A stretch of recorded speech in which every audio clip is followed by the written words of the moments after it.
What's up, guys? How are we this evening? It's Sunday. Sunday. I know A, Sass is dying, coughing up a lung in the bathroom, but B, no, I'm just kidding. She's fine. We both have some sinus shit going on. But B, I don't know what I was going to say now. Guess it doesn't matter. So we've been on the road today. Man, y'all, in case you haven't heard me say this already, it's gonna be such a nasty fucking summer. All the way down to Louisiana. Well, we're still in Louisiana, but all the way down to New Orleans, everything is super green. Flowers are already blooming. I mean, it is March, but it's early March. Like, now this stuff should be just starting to bloom. I'm just saying. Did you just knock on the door? All right, then.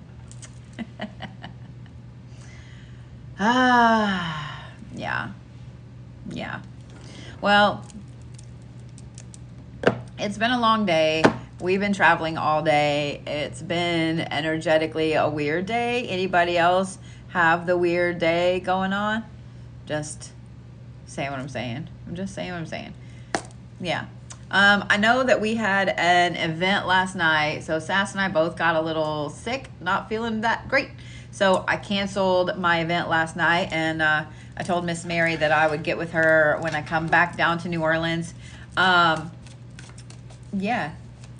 I don't know if it was just the crazy weather up and down sinus shit or what was going on, but y'all are super drained as well. Yeah, I was planning to do a little bit of Reiki, but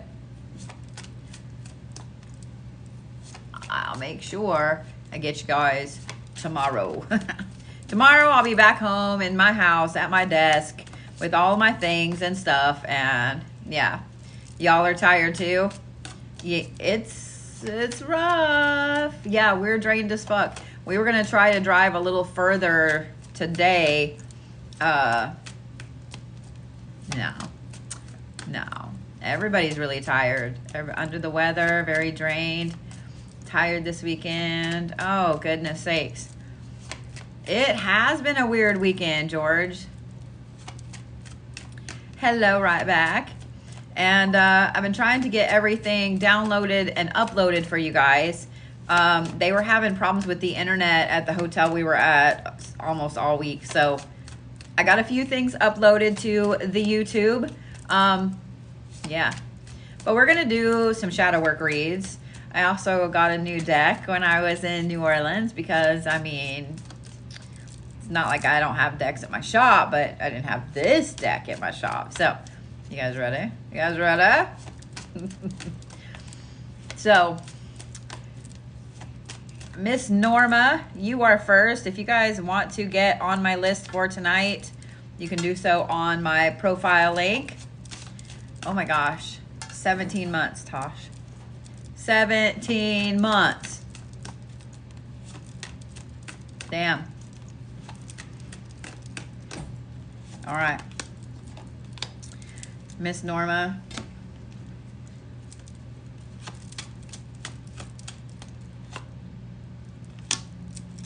You must have a lot going on. All right. So the very first card that you have is the Martyr card. If you guys have never watched me do shadow work reads, this is to tell you kind of what's going on right now. What's happening, what's going on. First of all, you have the Martyr card. Second of all, you have the King Arthur card. Oh, and third, you have the Abaddon card. That's a wide range of things. So we go from having this martyr aspect. Oh, thank you, Patrice, for 13 months. Gotta love the number 13. So the martyr is someone that continually puts themselves first. They are the one that throws himself on the grenade for everyone else. And this can become a really toxic environment. So one of the first things you need to work on with shadow work right now is figuring out why you feel the need to be the martyr. And we choose to be the martyr in our relationships, or we choose to have boundaries. So Miss Norma, I would make sure that you look at why you feel the need to always be the martyr or allow other people to make you the martyr. The second one is interesting because this is the Arthur card. This is all about self-realization. Thank you, Miss Morgan, for 11 whole months, and thank you guys for already meeting half that goal. Wow. This is the self-realization. Now, I will say this. This is not a super bad thing with shadow work, self-realization, but be careful that you don't slip too far into it. You know what I mean? When we slip too far into this self-realization, we get super disconnected from the rest of the world. There's a happy medium, but sometimes it's hard to hit, especially when you're on a spiritual path. Like, it's really hard to hit. It's really hard to hit. This one, however, this one is interesting. Now, if it was just this card and the Arthur card, I'd say, woo, you have like some anger going on. But the fact that that martyr card is first, having that self-realization, and then Abaddon, the main thing that you need to look at right now with shadow work is this. This is not you. The Abaddon card is like pestilence and malice and just somebody that's just being a shit to everyone else, okay? So when this card pops up in a reading, I got to look at everything around it. This is you catering to people that have this type of energy, that have this overbearing, malicious energy. There's something in your past, whether it's parents, friends, you know, whatever, that you feel the need to do everything you can to make this person feel better, to make them feel right, to make whatever it is. You cater to the people that have this type of overbearing, malicious energy.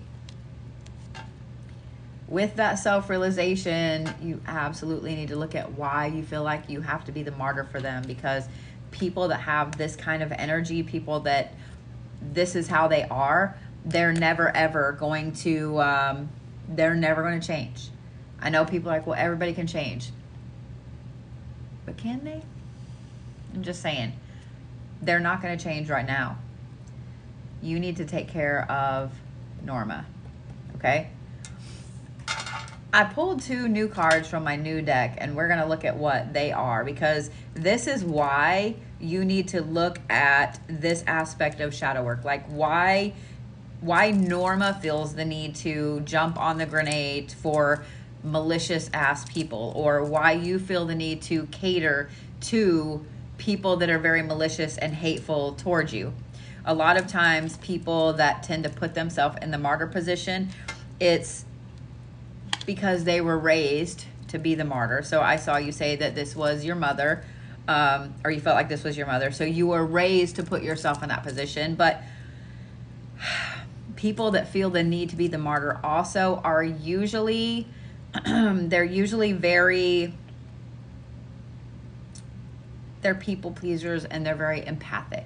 So when you're empathic and you pick up on everybody else's energy and emotions and so on, you would much rather everybody be happy because you're going to feel that. And yeah.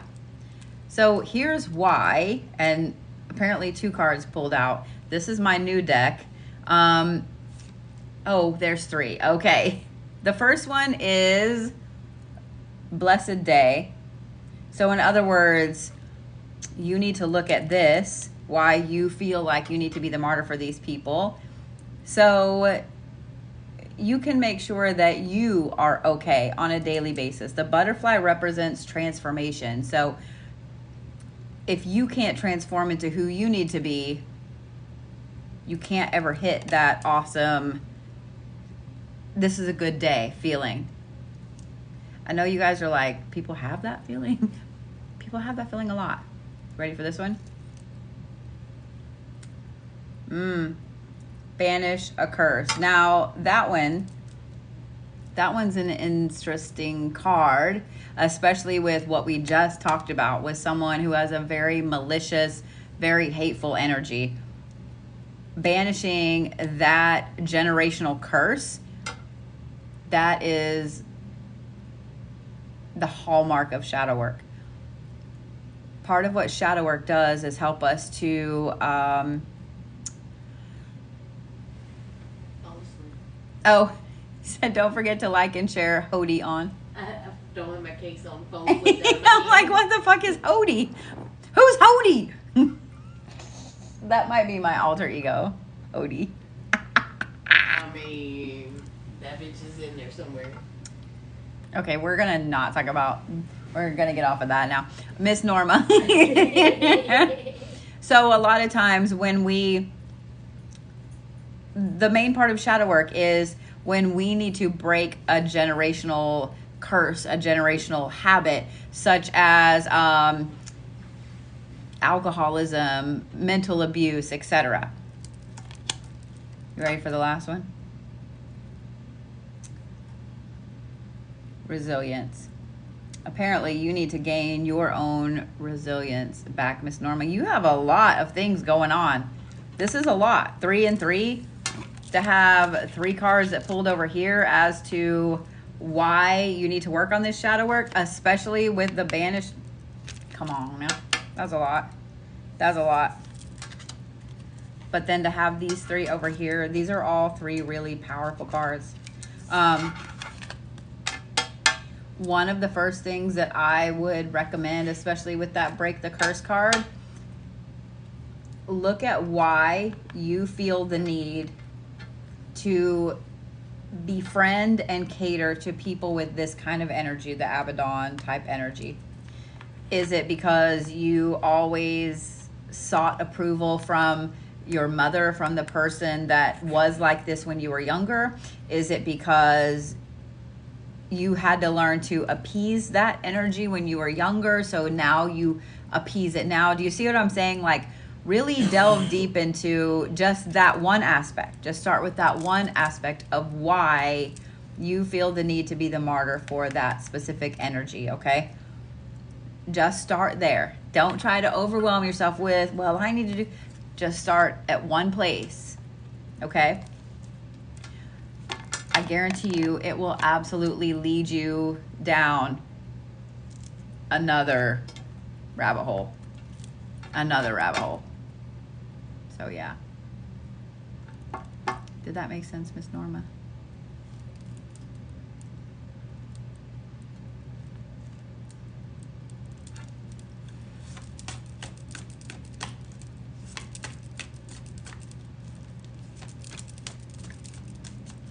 Good. Good.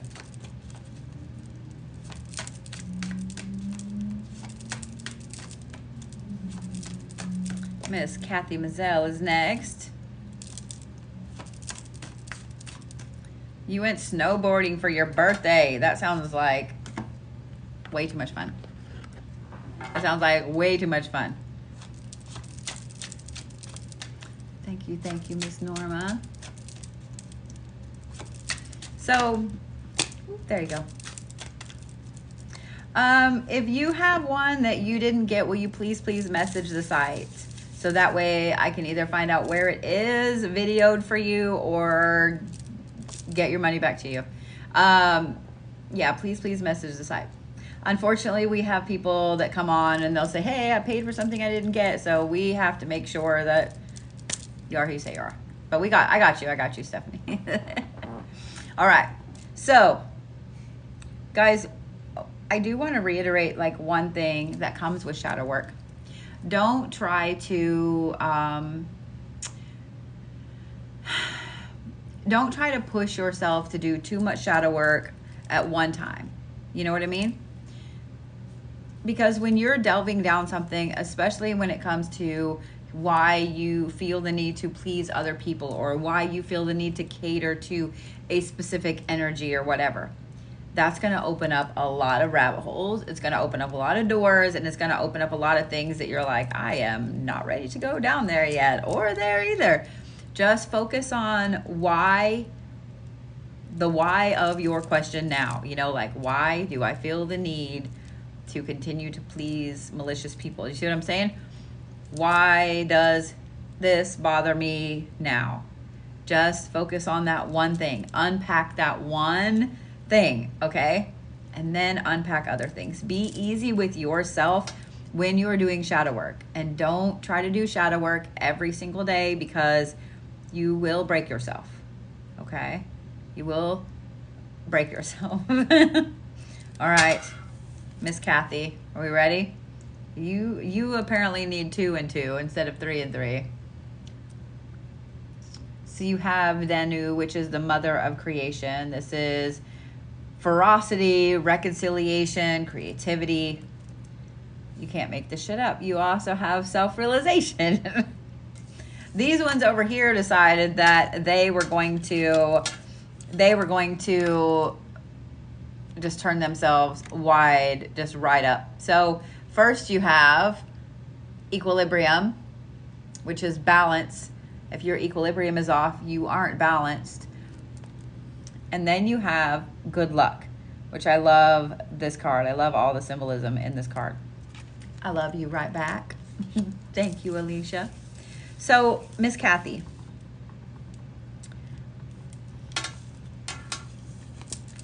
what this tells me right here with the motherhood card and the self-realization card is that there is something really intense that has hit you hardcore lately. With this self-realization card, I would guess that it's something you've been pushing down for a very, very long time. And in pushing that feeling down, pushing these, I don't want to say thoughts, because it's like when we have an epiphany about something that has been the same for so long, it's almost like at first we feel stupid because we're like, why didn't I see that? Like, it's right in my face. How did I not see that? And then we get angry because we feel like we let ourselves be stupid for too long. We go through this gamut of emotions with it.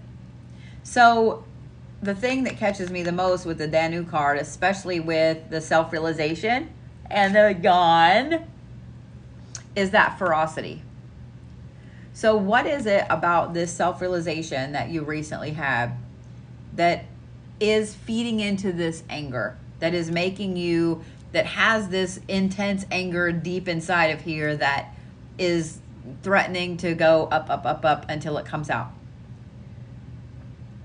I'm going to say this. There's a healthy way to let out the anger and the ferocity without it causing problems with home life, with husband, with kids, with work, with any of that. There's a healthy way to let that anger out. Everybody's different. I usually need to do something very mundane, or I need to create something like artwork or a handmade piece or something like that. I need to do something. Other people need to just go for a walk, or they need to go scream in their pillow, or they need to play video games, or whatever it is.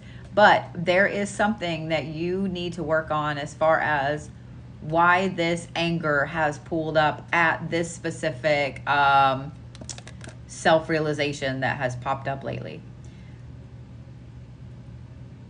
Part of me wishes that I could tell you a little more about this self-realization, and I could pull some more cards, but the thing is, like I explained the other day, ooh, I love that when I have the weird eye thing. Like I explained the other day, if it was for me to tell you, it would have popped up. But you need to deal with this anger.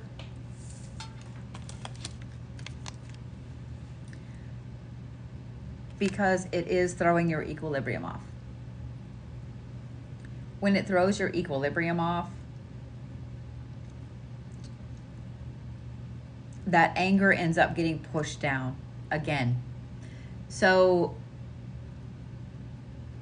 it just continues to get pushed down until it festers, and then it eats into everything. Right now, it's at the top. Right now, it's at the top, and you can deal with it in a healthy way. Do so that way you can gain your equilibrium back, because, I mean, this right here, this right here the good luck aspect of this,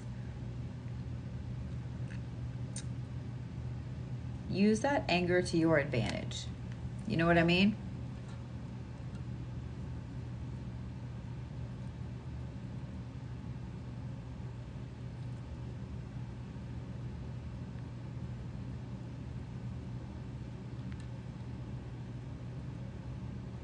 What the? No, we don't.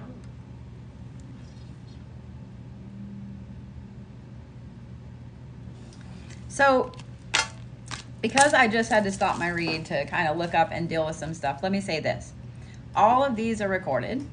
I will get them on YouTube. It might take me a couple of days. My list changes constantly, so my list also fills up very quickly.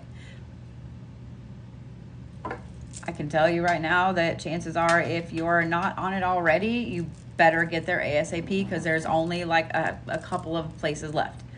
If you miss yours, that's fine. It's recorded. But yeah. My mods are really, really good at answering. My mods are really good at ensuring everybody has all of the information that they need. So yeah.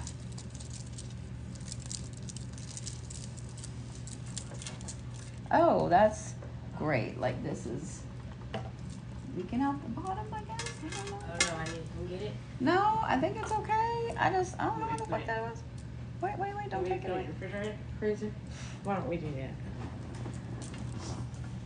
I just didn't know if the cup itself was leaking. You know what I mean? That's okay. We're gonna put it in freezer. So before we came up to get on this live, my sugar started doing that. And yeah. So we went downstairs and they have like, I don't know if it's ice cream or gelato, but it's fucking fantastic, whatever it is. So yeah. Yeah. So anyway, my nose is itching. Somebody's talking about me.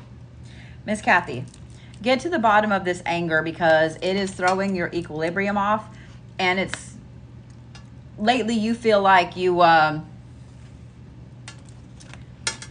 it's almost like you feel like your good luck isn't as good. Does that make sense? So your equilibrium is off. Find out what it is with this latest self-realization to see why it's pulling anger up. Okay? And I'm sorry that happened. I'm sorry. I don't want to say it this way, but it's the only way I can say it. It is part of it as we go through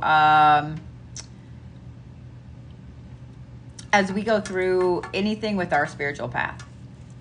We have multiple self-realizations that smack us right in the fucking forehead. I knew that was coming. We have multiple self-realizations that smack us in the fucking forehead. And it's easy to get angry at ourselves because we're like, how did I not fucking see that? We all go through it multiple times. Just saying.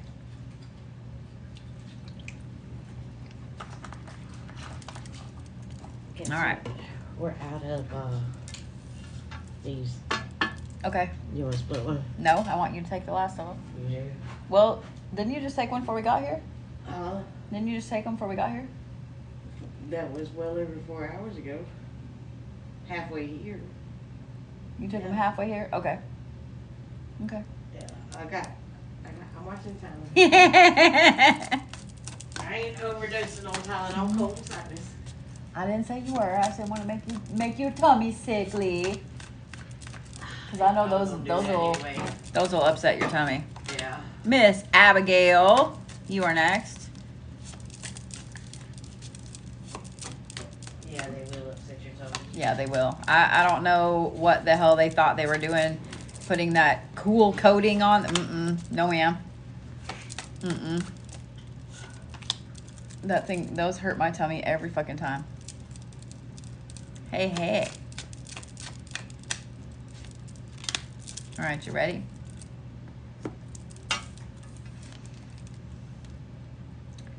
You have Charon the Ferryman, which is necessity and transition and focus. Then you have the Eternal Servitor, which is hope and yearning and incompleteness. Oh, and then you have the Queen of Shadows, which is wrath and instability and suspicion.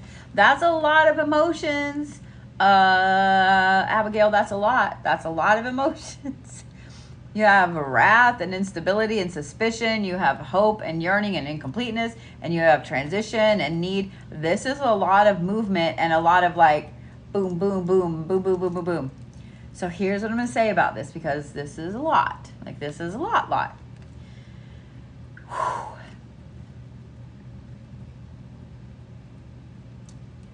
I'm going to say the best thing for you to do is to step back from everything for just a minute. Because this is so much. This is 3 different directions that you've been pulled in.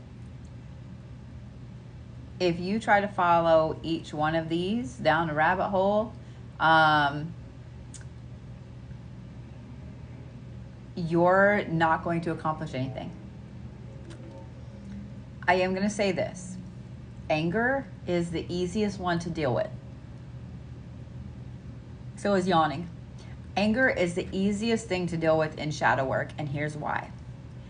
It's one of those 3 base emotions that we first learn of when we're kids.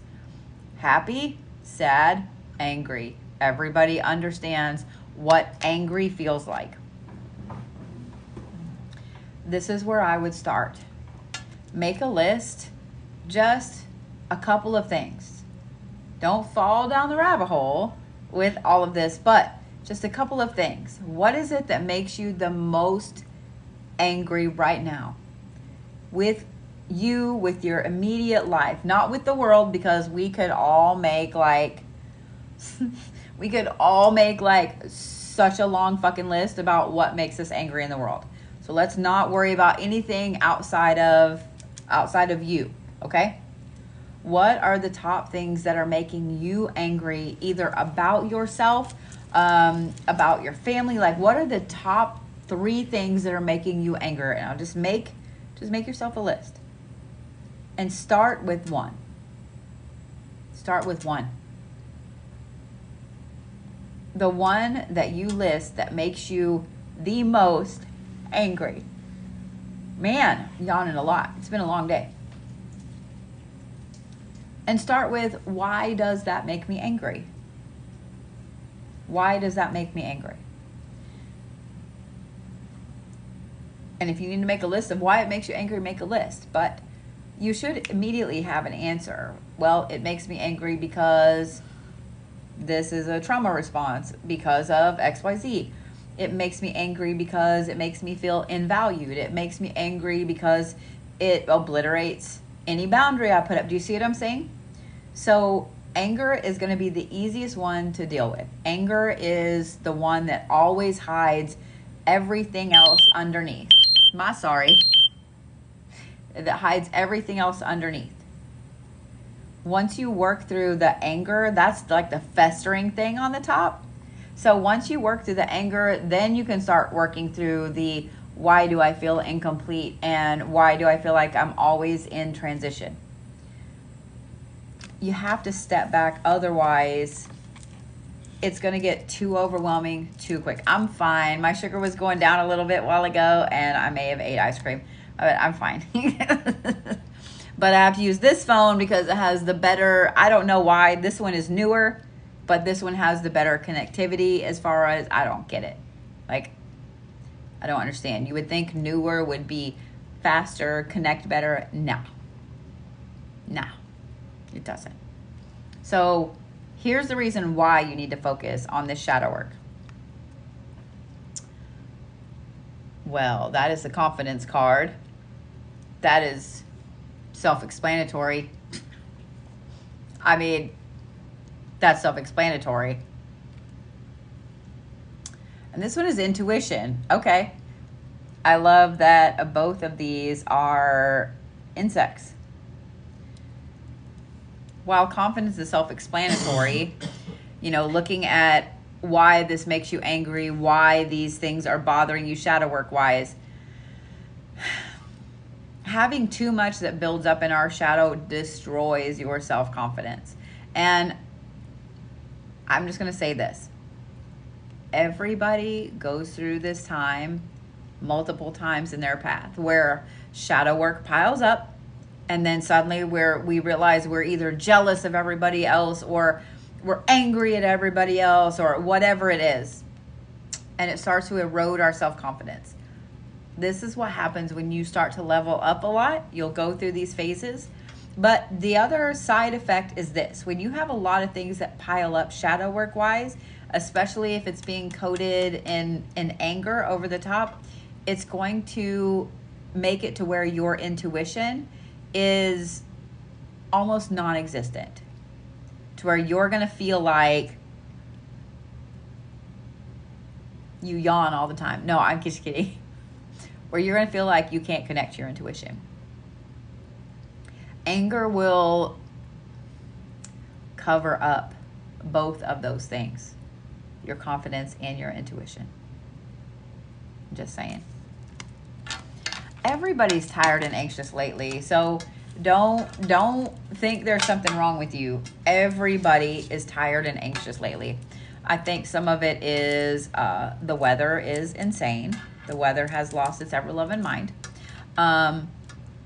And the sun also has lost its ever-loving mind. So everybody is cranky. Everybody is short. Everybody is irritated. Just don't feel like you're by yourself there. Okay? Myself included. I may have yelled a lot in the car today. Maybe not yelled, but I may have said a lot of choice things in the car today. Just saying what I'm saying. You were sleeping all day today. Well, I'm a little jealous of that, Angela.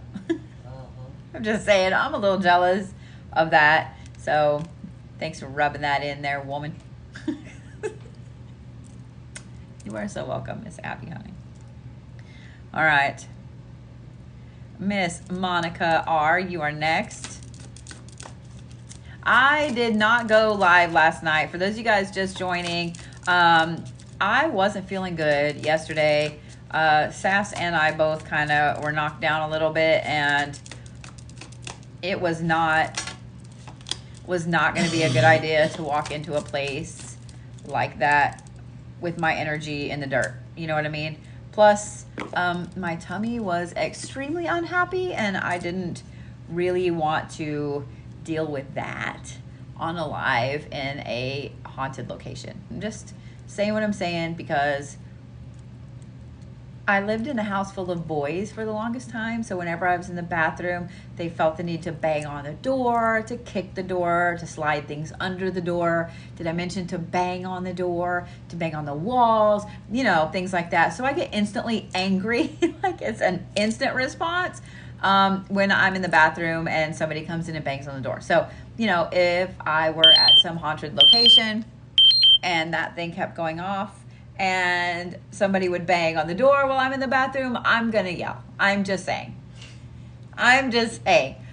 Yes, I'm going to work it out with Miss Mary to come back by. She was super gracious and super understanding, and I really, really appreciate it. Like, she was very, very kind about it. And I really appreciated it because my energetic butt was in the dirt.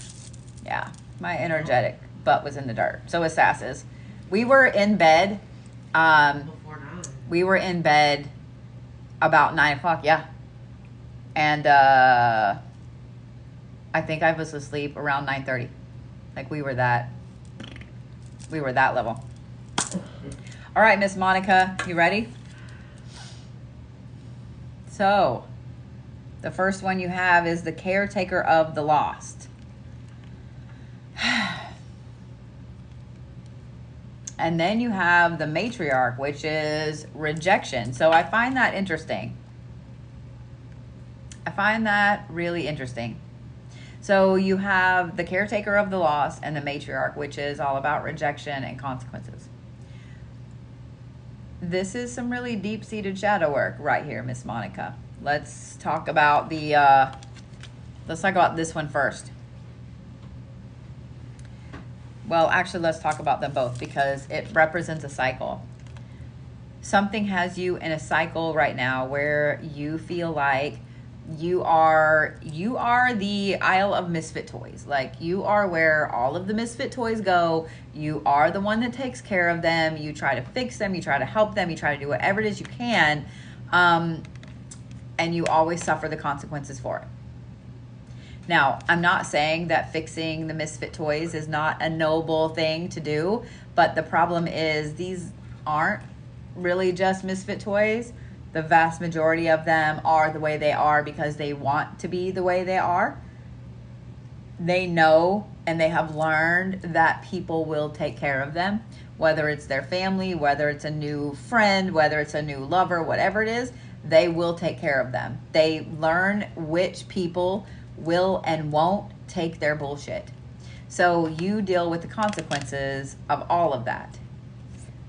The problem comes when you start doing this, not just with family and friends and relationships, but at work and friends of friends and social media friends. And you get to a point where your energy is so spread super thin and wound super tight at the same time that if someone were to barely pluck a strand of it, it would probably snap and all come loose.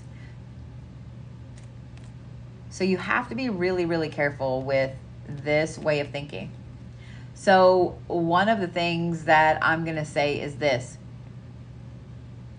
especially when it comes to being that caretaker of the lost. Why is it you feel the need to be the caretaker of the lost? Why is it you feel the need to help everyone, to fix everyone? There's something to be said for helping someone when they are ready to A, be helped, and B, help themselves. Y'all know exactly what I'm talking about because we have all either had that friend or seen that friend or whatever that will lay on someone's couch for months and take complete advantage of them. And there's always going to be someone that wants to fix that person. Well, I think I can help them. I think I can help them. But until that person is ready to not live on the couch anymore, ready to actually get their life in order, nobody can actually help them do what they should do. Does that make sense? Don't be that enabler, that energetic enabler for that person. So what is it that makes you feel like you need to protect and help and fix all of the lost peoples? Ready for this? This is the concealment card. Interesting. I love the headdress on this. What is it that is being concealed? What is it that you're concealing by focusing on everybody else? A lot of times people that hate my alarm like I do, a lot of times people that conceal a lot of these aspects with, let me fix you. Let me fix you. Let me fix you, are concealing something inside trust me, okay? I spent a very long time trying to conceal the broken parts of me and instead try to fix other people, try to fix severely broken people that there was no way I could even scratch the surface of trying to help that person. The other thing is this, and this is the Banish a Curse card. Thank you, KP. I think that said 14 months, didn't it? Holy shit. Holy shnikey. This is the Banish a Curse card. So that tells me that this is a learned behavior. It's something that you learned from your mom, from your dad, from somewhere. It's something you learned and was programmed with as a kid. So I would go back, I would follow this need to fix people. I would follow it back to when you were a kid and look at when that started, because this right here tells me it's a cycle. It's something that's been going on for a very long time. But this one here tells me that you're using these other people as a way to conceal a hurt that's in here. Does that make sense? Oh, Jessica, thank you for coming in and pushing me up in the For You page. I really, really appreciate it. I absolutely will have to inbox you later. Yeah, I'll have to inbox you later for my accurate reading. Love.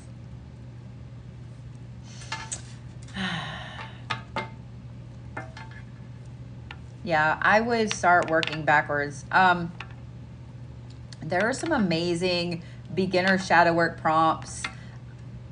I will try to get some posted on my website by Wednesday, so that way I can tell you guys that they're there on Thursday. There are some amazing beginner shadow work prompts that can help you work backwards through that to see why you feel the need to fix people, because that is, I don't know if this will make you feel better or worse. That is one of the most common issues, is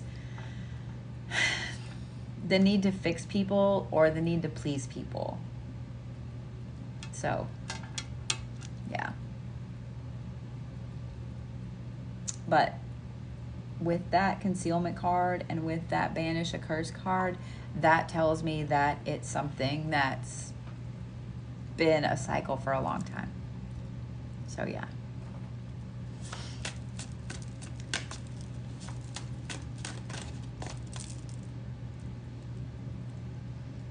All right. Aaron Scott, you ready?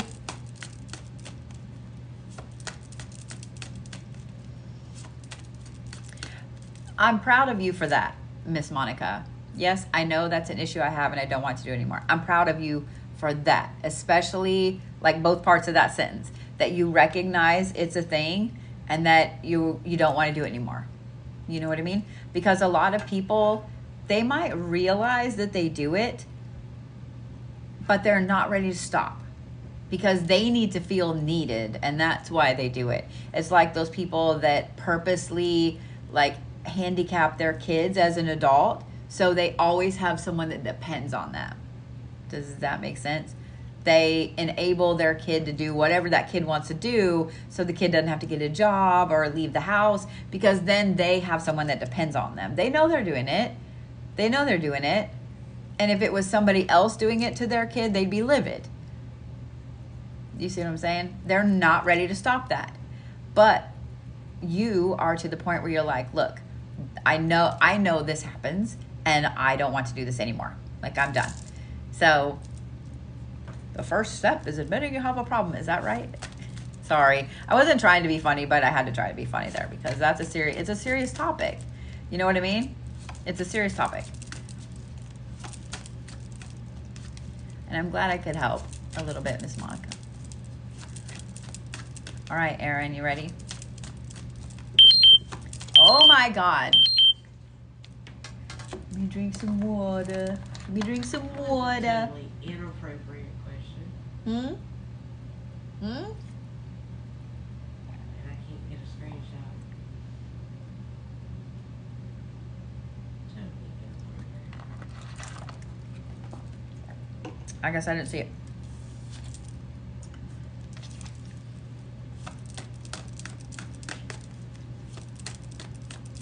Hey, Lady J.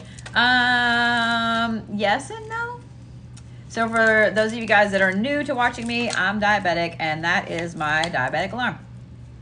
But it's high, not low, and when it goes off when it's high, that just means that it's above like 180. So not crazy high, not great, not crazy high.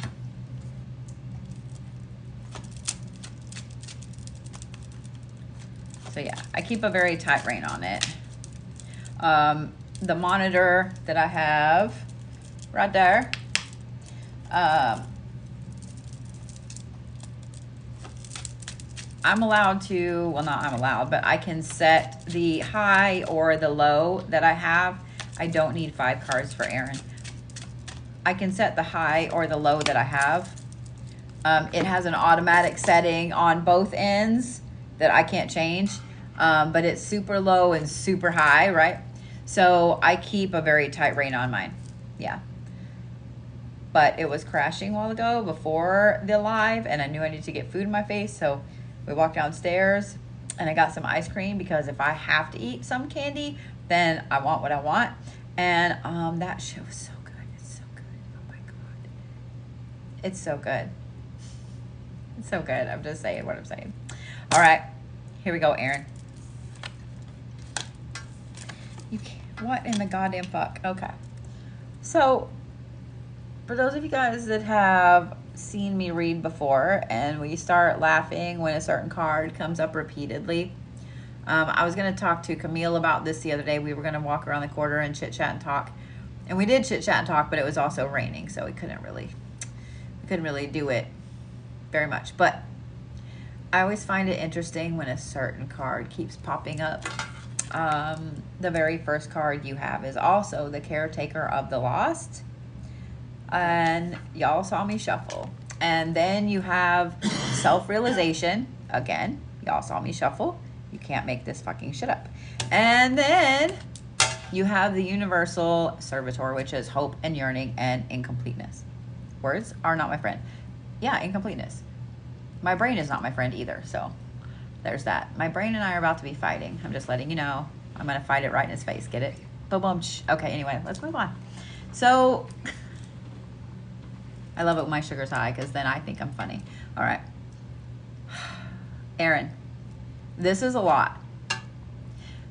The Caretaker of the Lost, with this Self-Realization at the same time, you know you're doing it.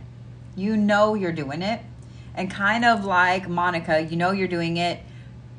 I don't know if you have hit the I don't want to do this anymore because of this card. There is some aspect of the Caretaker of the Lost card that you need that. Something in you makes you need and crave.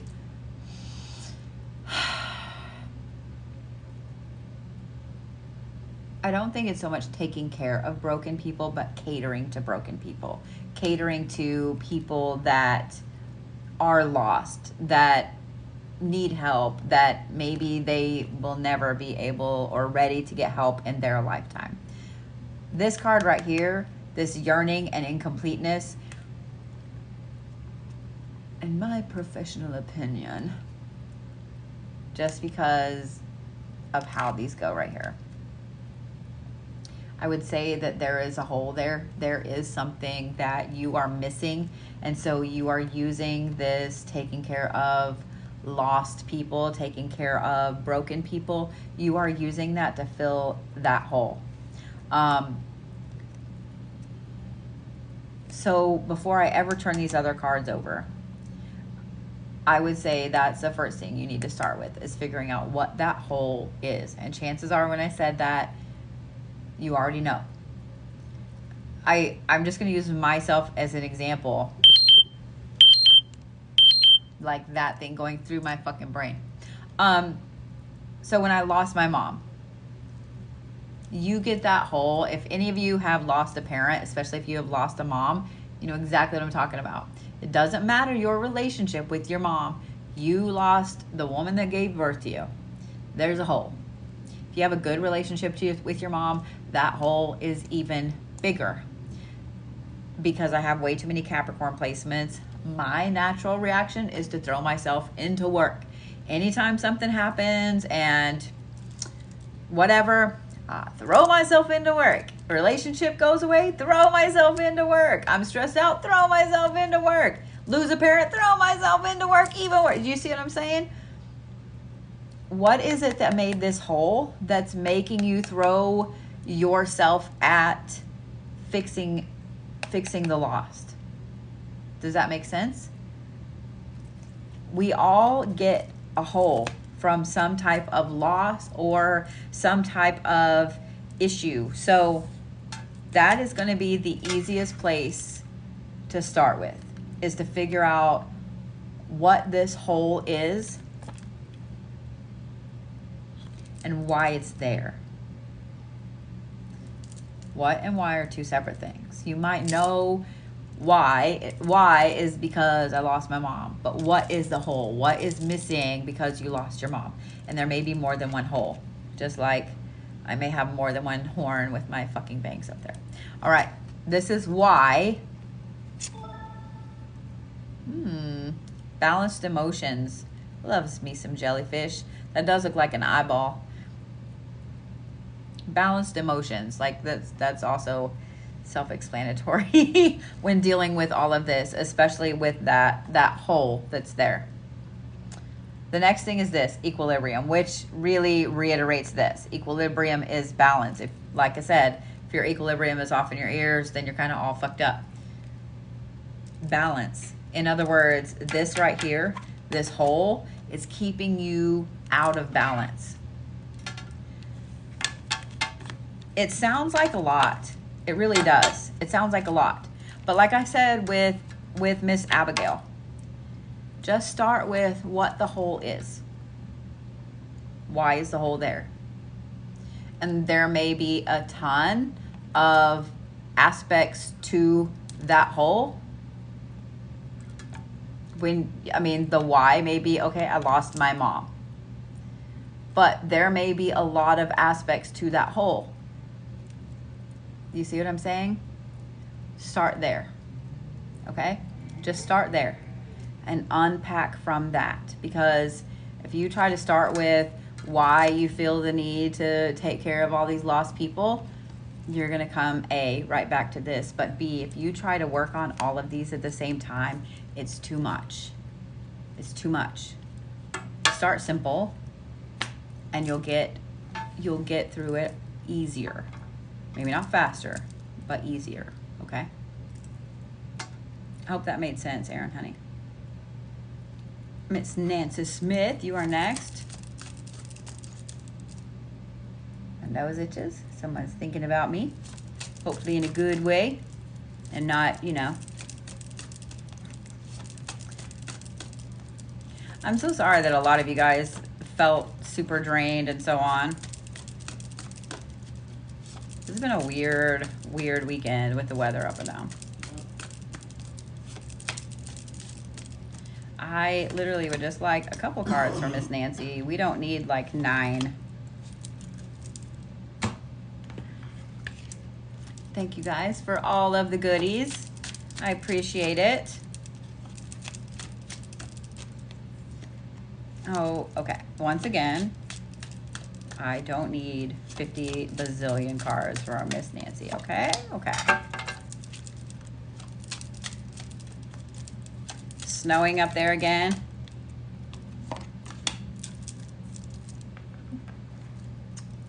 Thank you, Miss Leanne.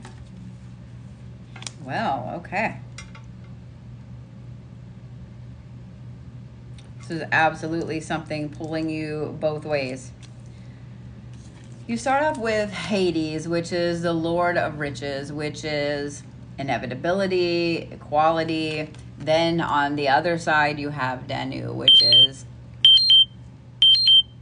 My goodness. What? Oh my goodness. Which is motherhood and ferocity. So let's talk about these two. What's interesting about this is these are two very powerful deities, one divine masculine, one divine feminine. You have on one side the word inevitability, and on one side ferocity. Ready? Because we're going to kind of delve into a deep issue, okay? As we get older, and as we realize that we are getting older, thank you for the jellyfish, bitchy mom. I love that one. I love me some jellyfish. Only in artwork though, like real jellyfish. I like them behind glass. Like I've seen some real ones in real life, in real time. Not about that life. Not about that life. But here's the thing, Miss Nancy. As we get older, this realization hits us a couple of times.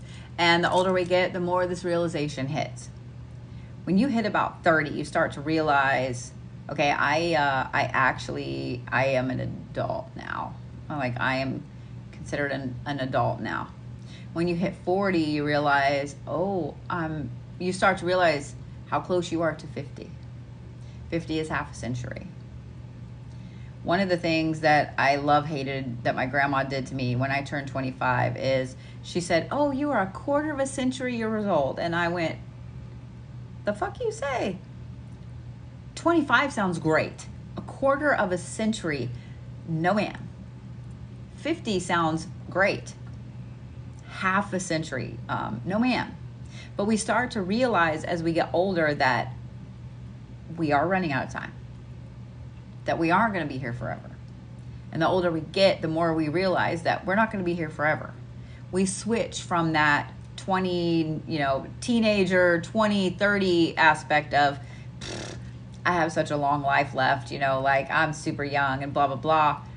We switch from that mode to, oh my God, I'm running out of time. We start to feel the pendulum. We start to feel the clock tick. We start to feel all of those things that we need to hurry and get done. So we start to really be ferocious with our path and our life, and everybody handles it in a different way. But here's the problem, Miss Nancy. This also causes some shadow work within us as why is it that you're feeling so ferocious in this inevitability? Thank you, bitchy mom. Why is it you feel so ferocious with what you've thrown yourself into? Okay? Thank you for the little smooch.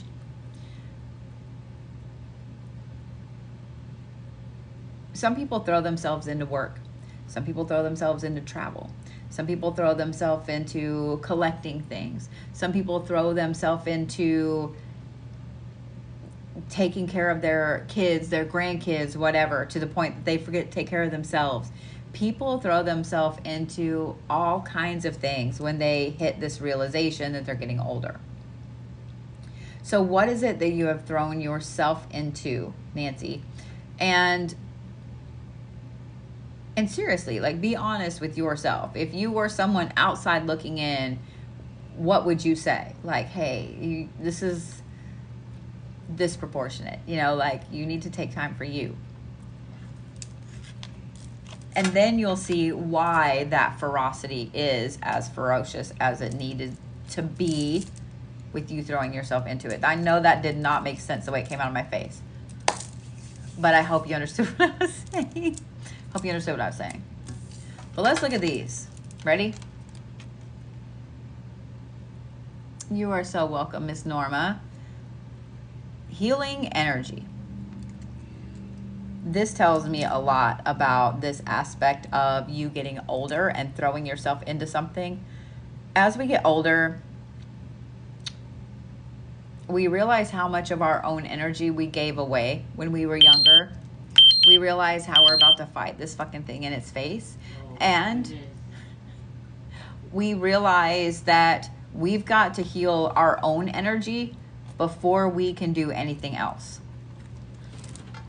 The other one is this: karmic justice.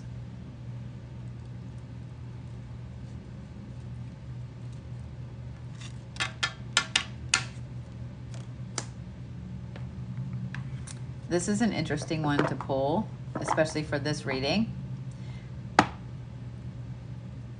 because whatever it is that is the root of you throwing yourself into whatever you've thrown yourself into, work or family or kids or family, or, you know what I'm saying?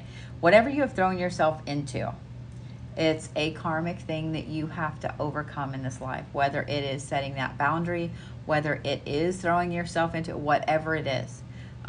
So I'd really look at what this inevitable aspect is so you can see where this karmic tie lies. Thank you, Miss Bitchy Mom. That's a lot, Nancy Pooh. I'm just saying what I'm saying. I'm just saying what I'm saying. Thank you for the little corgi booty.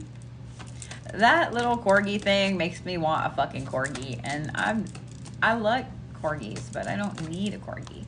Thank you for all of the hearts, Miss Luna. Miss Julie O, you ready? I think Sass is paused.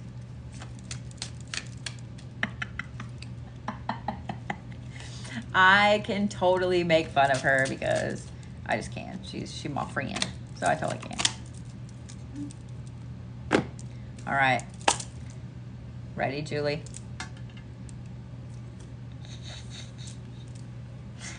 Y'all know it's funny. Y'all know it's funny. She didn't sleep very good last night, so I can't make fun of her too much. But I'm still gonna. But yeah, she didn't sleep good last night. I had weird dreams last night. In fact, I had weird dreams the last few nights, but that is, part of me is like, that's the norm. And the other part of me is like glad, because for a while I wasn't dreaming at all. I don't like that, but yeah. Oh, good, Victoria. I'm so glad. All right. Ready, Miss Julie? Start off with the Golden Empress, which is magnetism and confidence, but this one right here can also be very overbearing. And then you have the Poet of Avalon, which is fame and pride and stagnation. So let's chat a little bit here, Miss Julie Booley, because these two cards together have one underlying theme. And please don't shoot the messenger, because it just is what it is. But this energy is kind of when we get too big for our own britches, when either we get a little bit of fame, or when we get a little bit of notoriety, or when we get a little bit of somebody has put us up on a pedestal in some way, shape, or form. It happens to everybody at some point. When you get somebody that worships the ground you walk on, you start to feel like maybe everybody else should worship the ground you walk on too. Most of the time we're good at yanking our own self back, like, okay, bitch, stop, like, stop, just that is not who you are, stop it. But every now and then we've all seen celebrities spiral with this. So here's the problem with these two. This one here, this is a great card to have, especially when you're yawning all the time. It's a great card to have because it's all about magnetism and confidence, but you can be overconfident. You can end up being overbearing with it. The other aspect of this Poet of Avalon card is the stagnation. A lot of times when we get, I don't want to keep saying put on a pedestal, because I don't feel like that's the exact thing. When we get to a point where we feel like we're above people, or we're above someone else, like especially that noise right there, we start to feel stagnant because we feel like we're stuck on that pedestal. Oh, Lord.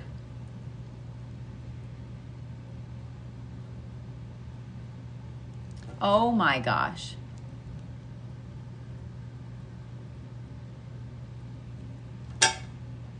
It made me do that thing 3 times. It made me do the stupid little thing 3 times. I could understand if I was sitting here asleep. I could understand if I wasn't doing shit. But what the fuck? 3 nights in a row now? 3 nights in a row.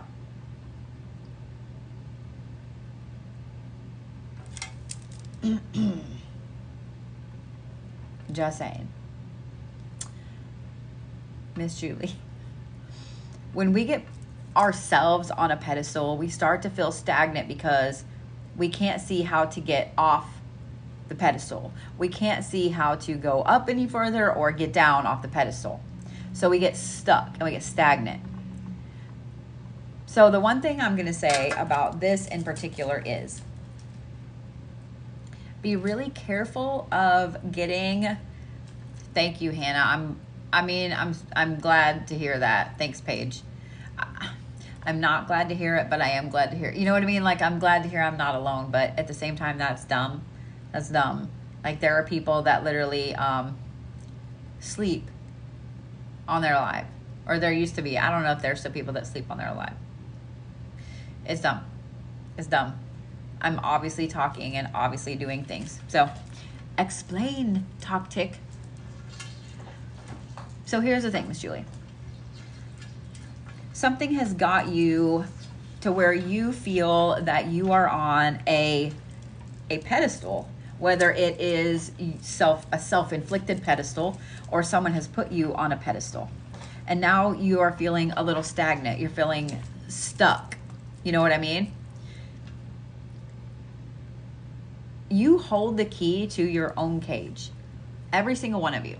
You hold the key to your own locks. You hold the key to the stairs to get you off the pedestal or up on the pedestal. Do you see what I'm saying? I want you guys to remember that, okay? Anytime you feel stuck, you hold the key to being unstuck. You, nobody else, you. You hold the key.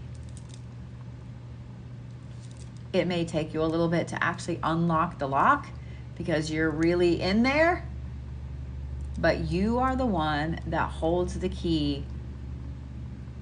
You're the one. If you feel like you're shackled, if you feel like you're stuck, if you feel like you're in a cage, you are the one that holds the key to that. I have been in a couple of very hard relationships, hard marriages where I did feel like I was stuck.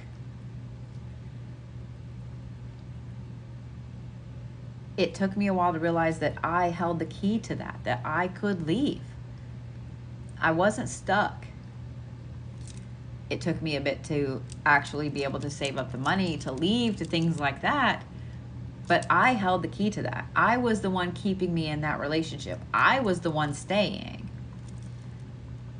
You guys hold the key to getting out of any issue, any bonds that you have created. Okay? Ready for this one, Miss Julie? Or these two? This is the Blessed Day. This card, when it pops up, especially in the shadow work readings like this, it tells me that you're not having these. You're having those days where you feel like everything is going wrong, you don't know why, things aren't going the way they should go, etc., etc. So this right here is the reason why you need to figure out who, what, when, where, why got you on the pedestal, okay? The second one is this one, and this is intuition. So that tells me you've been having some issues with your intuition. A lot of times whenever we get ourselves stuck, we feel like our intuition gets stuck as well. By getting ourselves off that pedestal, I promise your intuition will open back up, probably to a painful level. All right. Let me see who's next on my list here. Let me look, because someone said that, oh, why are you being the way that you are being? Okay. Here we go.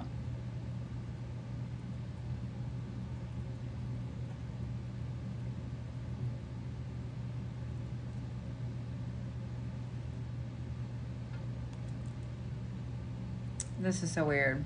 It's saying that it's sold out, but it's not showing me all the tickets. So I don't know what's going on.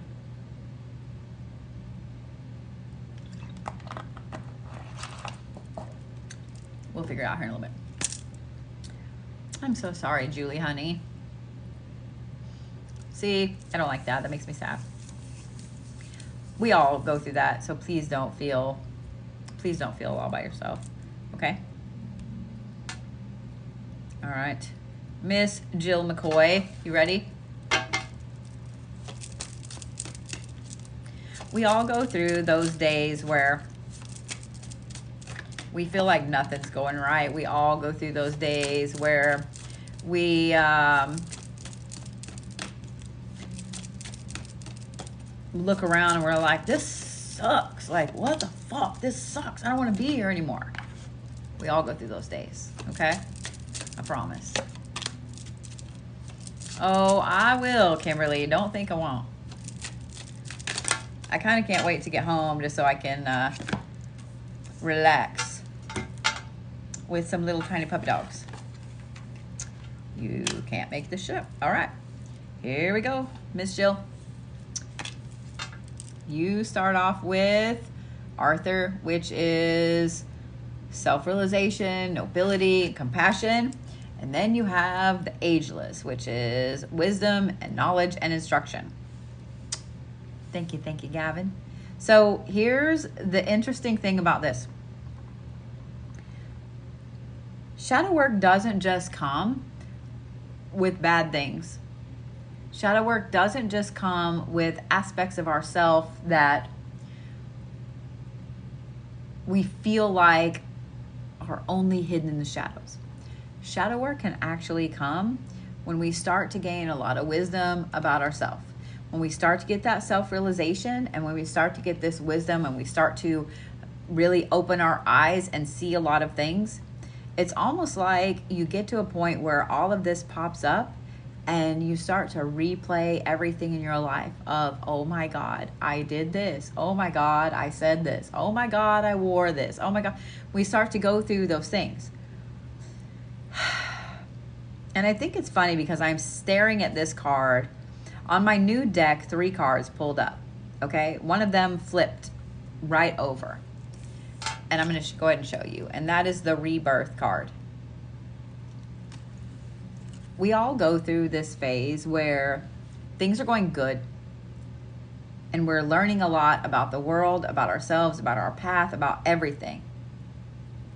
And suddenly we go, oh my God. And we sit there and we start to replay all of these things in our past that happened. And we start to get these mini panic attacks because it's like we freak out because we said this or did this or wore that or went here or talked to, whatever it is. When you go through a rebirth in life, and you'll go through a lot of them,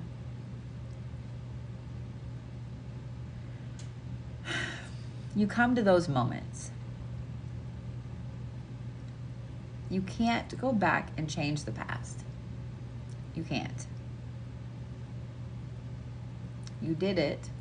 You said it. You wore it. You went there. You talked about whatever it was, okay? It's part of being human.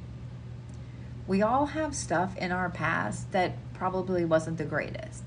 There's a lot of us that we are so thankful that we grew up before video cameras, it's not even funny. There are some of us that are like, I don't know how I'm still here because I did so much stupid shit. It doesn't diminish you.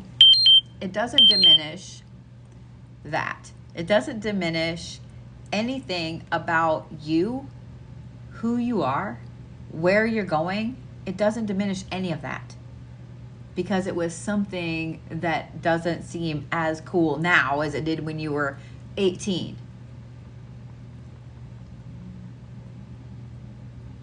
It is who you are. It's who you are. You can't continue to stress about those things. Ready? Because that rebirth card popped up, flipped up on its own.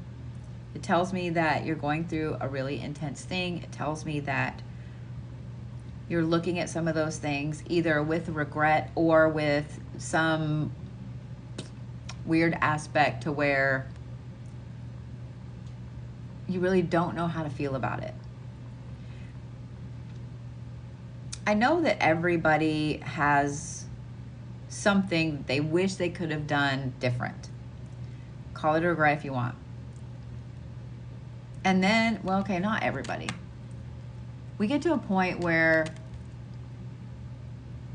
some of us get to a point where we realize that the things we experienced when we were younger, the stupid shit we did or didn't do,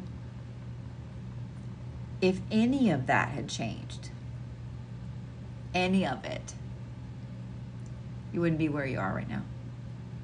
Good or bad. You wouldn't be where you are right now. You have to look at it that way. Okay?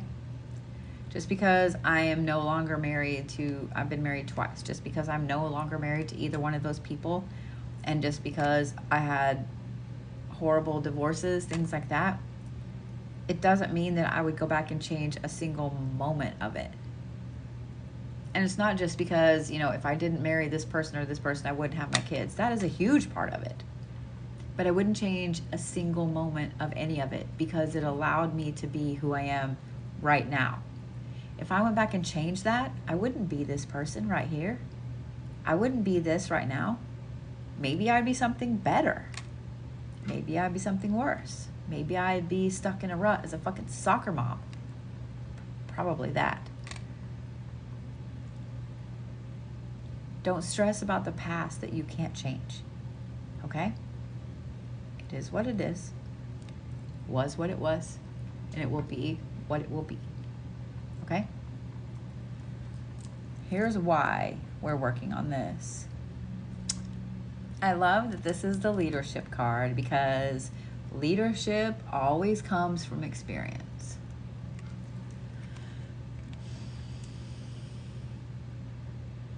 And overcoming fear. Those two are completely self-explanatory right there. Completely self-explanatory, Miss Jill.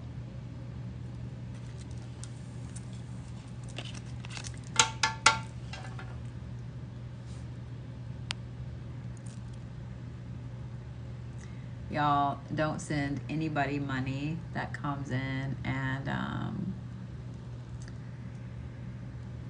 wants to give their Cash App. Just saying what I'm saying. That was an account with very few followers. So in other words, a brand new troll account. Please don't give anybody money, okay? Here's why. If you give somebody money that comes on here that is inbox me for your accurate reading, or the I really need $5, whatever, don't do that. Chances are that person is a scammer. You could lose your Cash App for that, okay? If they lock that person's Cash App, if they lock that person's PayPal, you could lose your stuff over it. So, don't do that. Don't do that. If you are going to get a reading from somebody, please, please make sure that they actually have a verified Cash App, etc. Okay? Just saying what I'm saying. All right, Miss Rhonda Adams, are you ready? You are so welcome, Green Gypsy Honey. Ah! All right. I am fighting this thing right in his face. Right in his face. Make sure that they have a verified website. That too. Thank you, Amy. Yeah, if you're considering getting a reading from somebody on here, because don't think I haven't noticed the slew of readers that have popped up. Just make sure you can verify who they are, okay? Myself included. Don't just blindly get a reading from me because everybody says they are, whatever. Don't do that, okay? Check me out as well. You should never just blindly get a read from somebody.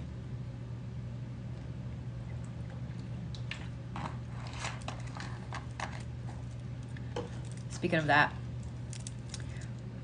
before I do Miss Rhonda's read, y'all know I have a thing for squishies. Yeah. I found the best, worst one yet. You ready? And it's a little fat, chubby alligator with googly eyes. I'm just saying what I'm saying. I'm just saying what I'm saying. It's a little fat chub. I needed it. The googly eyes make it the best thing ever. I just wanted to share it with you. And it doesn't sit flat either. It sits like that. Like it's a little chub. And I love it. You're welcome. You're welcome for that. So he'll have to live in the shop. All right, Miss Rhonda. Save me from myself. Okay, ready? Here we go.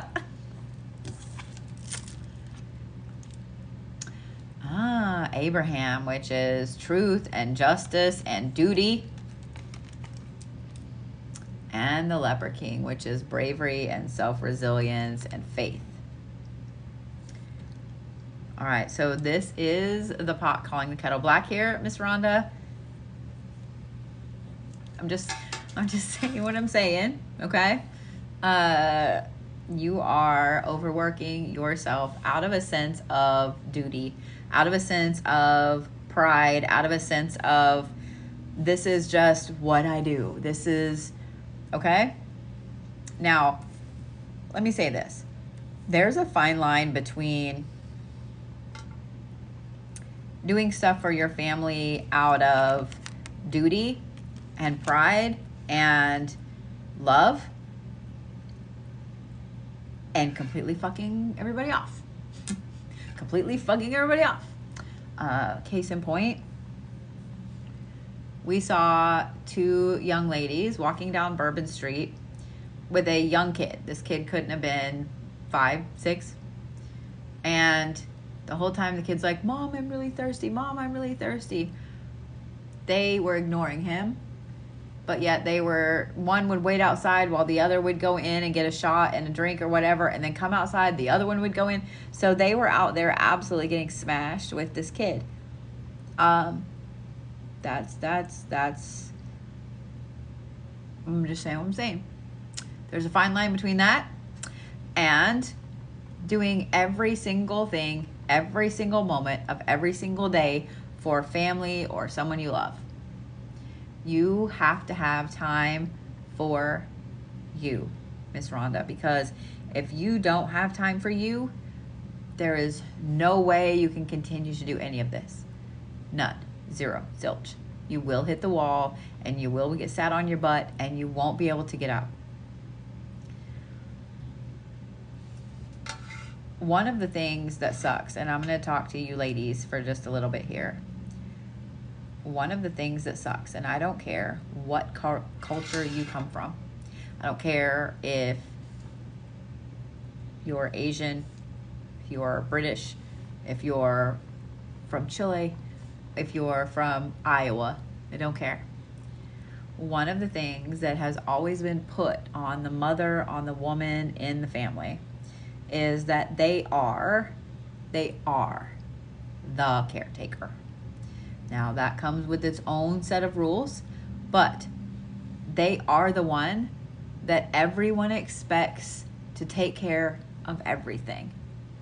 You take care of the kids, you take care of the house, you take care of the dishes, of the laundry, of the bills, of the everything.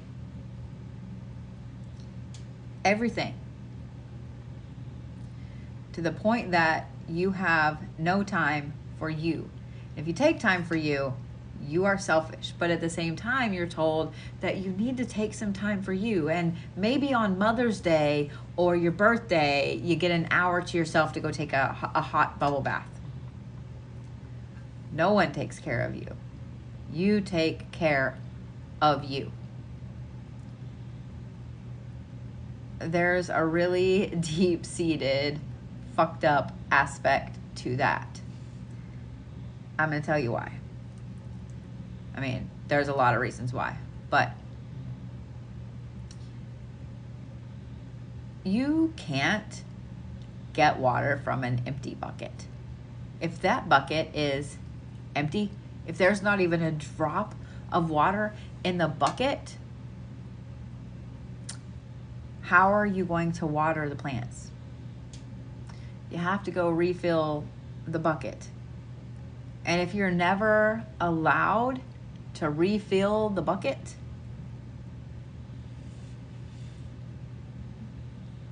how are you supposed to water the plants? Now,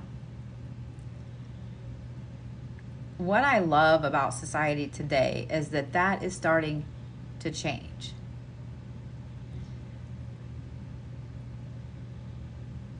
There are a lot of people, significant others, kids, etc., that see what the mom is going through and helps to make that not as much in some way, shape, or form. Both of my kids are utterly fantastic in that way. I could not ask for better kids.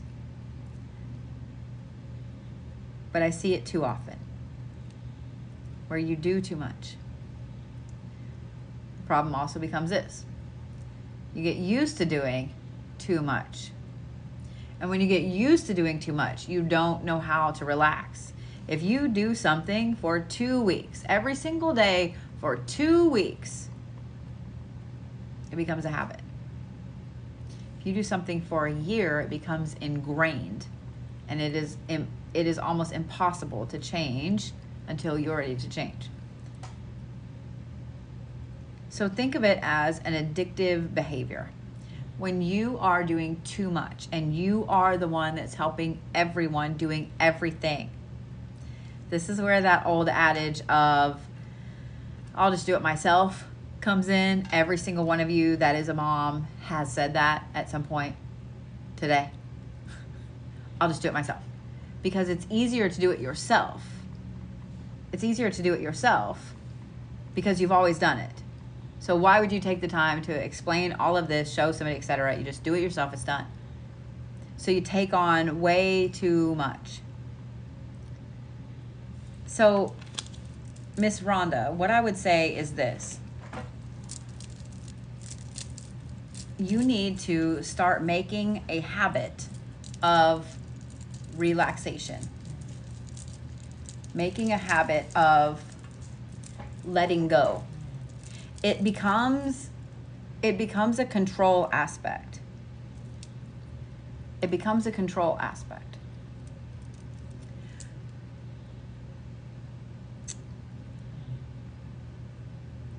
Controlling letting go is the way to get around that. This is my time. I'm going to let go. I'm going to do this, etc. Okay?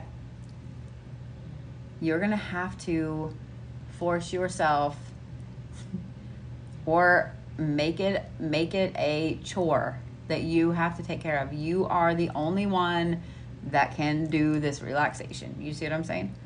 That's how you're going to have to look at it. Trust me, I understand. I struggle with this on a daily basis.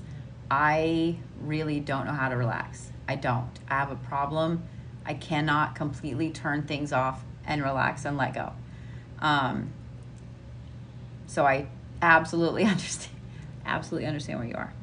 I saw a couple of you guys asking about time frames and stuff like that. So they've done tons of different studies. The most recent one is that it takes 2 weeks of doing something every single day to make a habit. So yeah, but I know that there are a ton of different studies out there. So let's look at these of why that is a thing that you need to work on. You ready? This is literally the blessed day card. I love it. The blessed day card. Meaning all of those amazing good days are a little more tainted or are tainted because you can't let go and relax.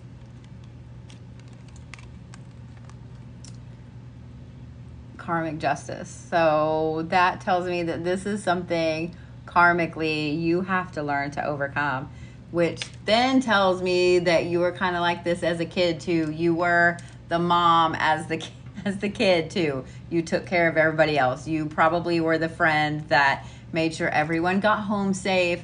You were the friend that made sure, you were the one that reached out to everybody. You were the one that kept the friend group together. That was you.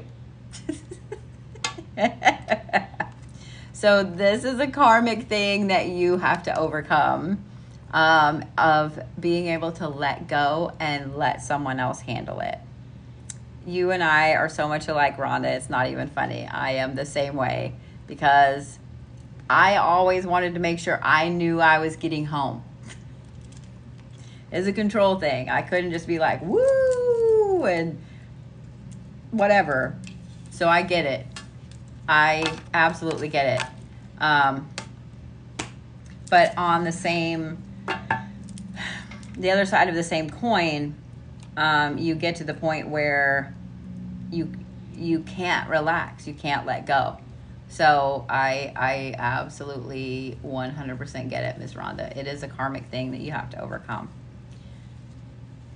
But I did see that you said that your husband wasn't like that, and I think that is wonderful, and he's probably the exact one that is going to help you overcome a lot of that. And what's even funnier is it's probably things that you already knew and either you just needed confirmation on, or I don't know, like I said, blame it on me. Just be like, hey, my spiritual advisor said that I got to have a break, hands off, right? I'm just saying what I'm saying. This is a terrible camera angle, by the way. I'm just saying what I'm saying. So this heater in this hotel room works fantastically well. And it's older. Can you see it right there? It's just a knob. Like this is, I think, a newer hotel. I mean, it should be a newer hotel. It's a really, really nice hotel. But that's a knob and there's no numbers on it.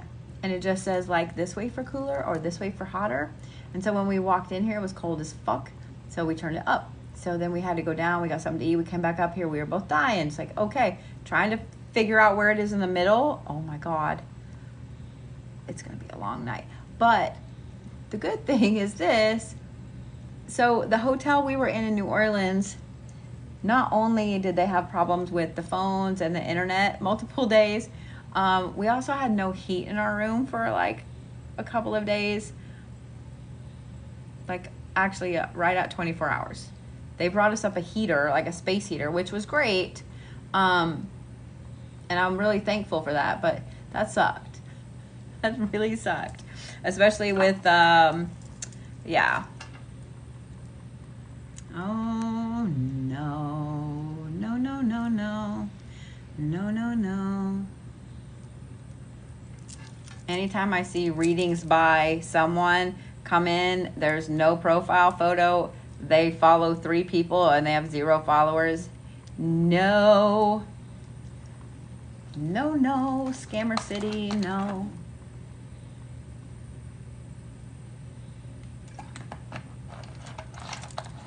All right, Miss Amber, you ready? I have Amber K.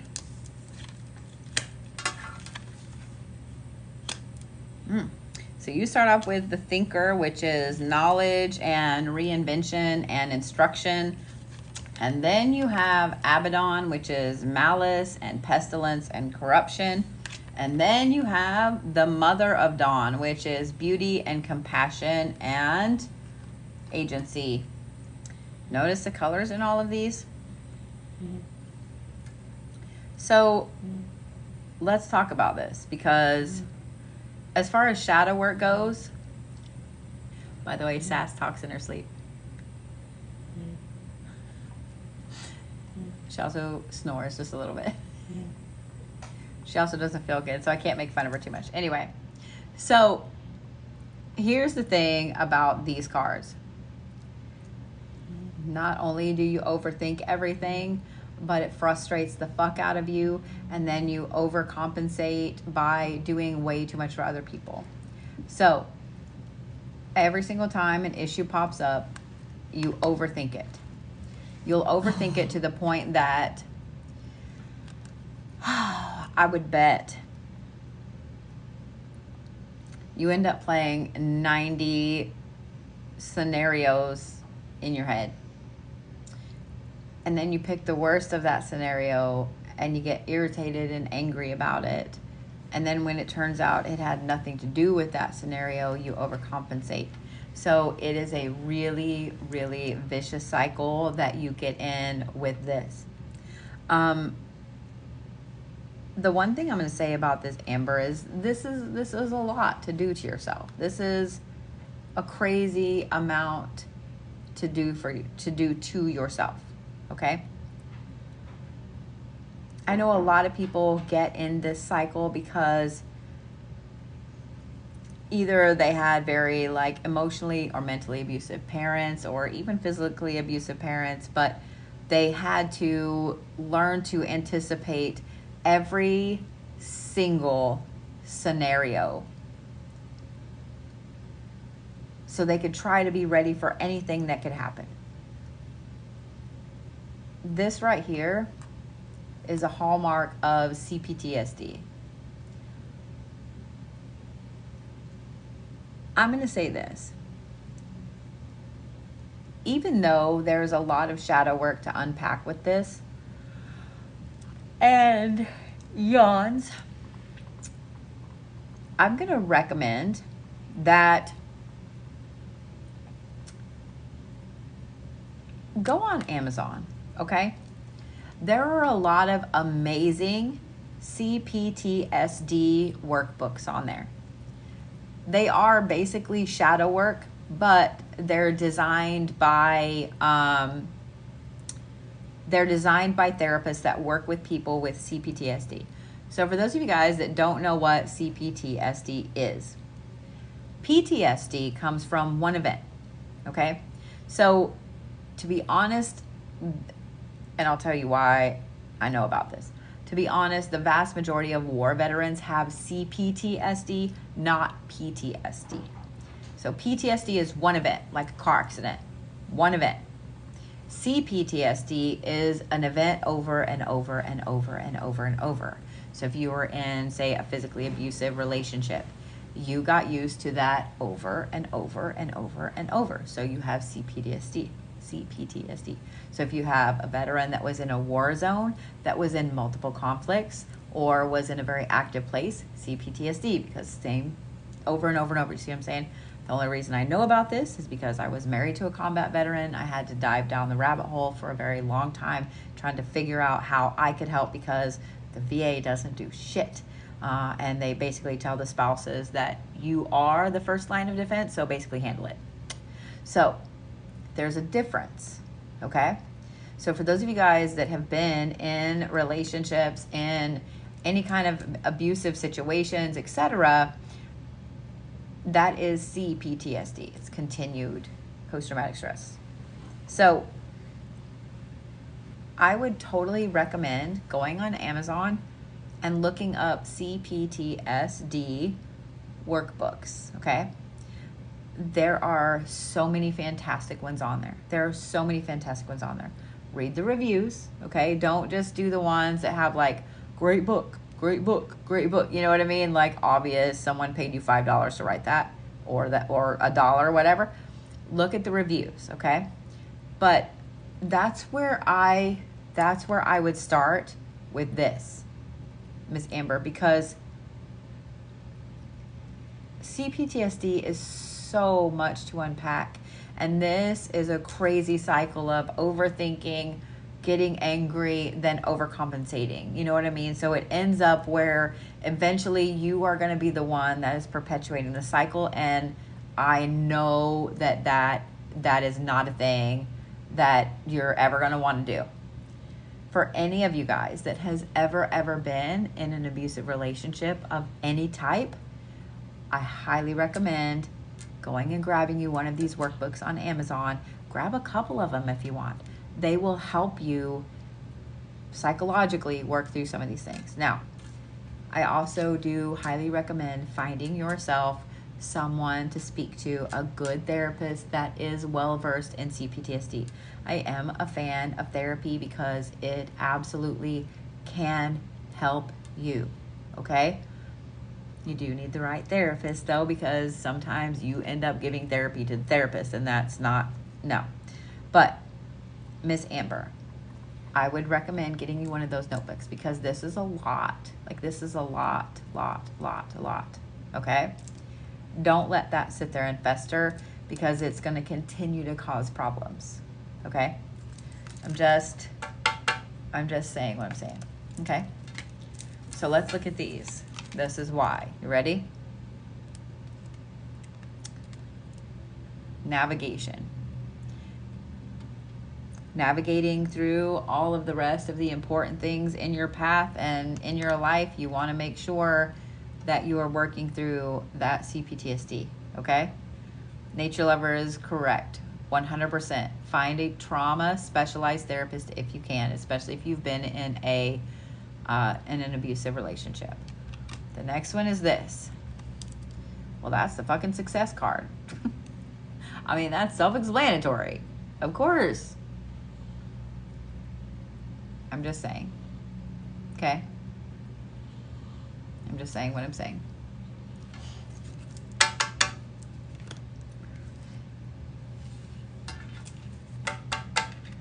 All right, Miss Jean Marie, you ready?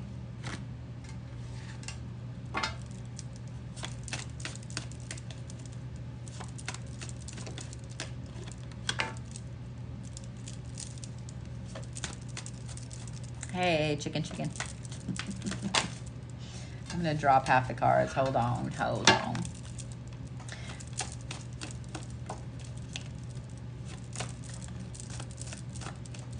Hey, William. Hey, Sylvie.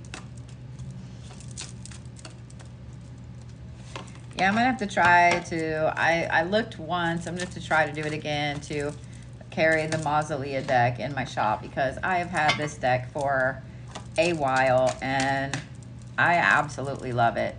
That is way too many. I just need, thank you. Appreciate that. Thank you. Appreciate that. All right. Ready, Miss Jean Marie? And I saw that somebody asked about when I will do these again. Whenever I get home, I'll get to work on my schedule. I'm not traveling anywhere until the end of April.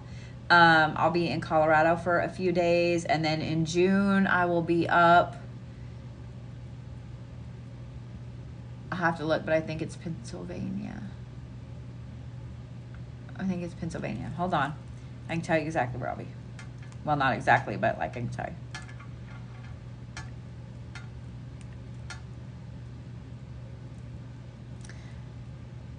Because, yeah.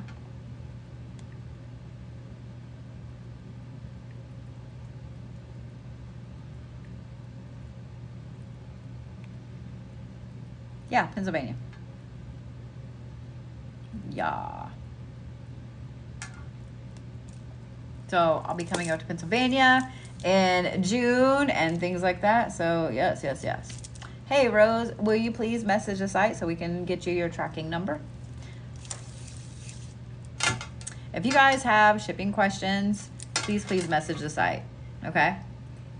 Because I can't help you whenever I'm on here and Sass is asleep. But we didn't bring our laptops or computers in. So yeah, please message the site, okay? All right, Miss Jean Marie, you ready? So you start off with Danu, which is necessity and ferocity and creation. And then you have the Red Shepherd, which is just reward, evaluation, and respite. Okay. So here's the thing.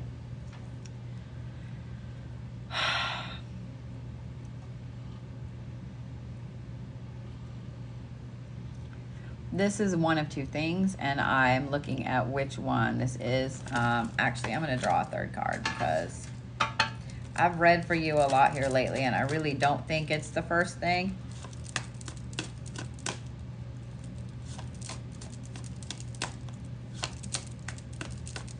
Because you just don't strike me as that kind of person. The Golden Empress. Oh, okay. All right. This is magnetism and confidence. Woo! This is a lot. This is a lot of power. The reason that I think it's interesting that I pulled out that card.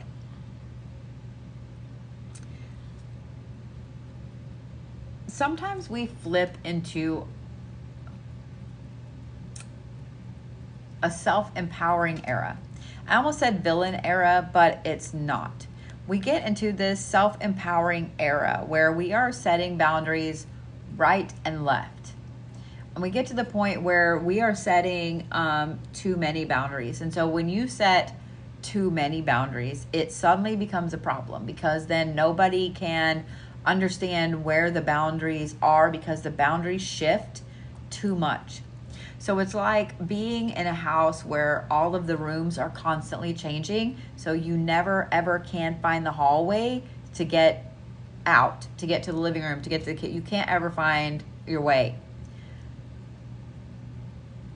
Now, let me pause and say this.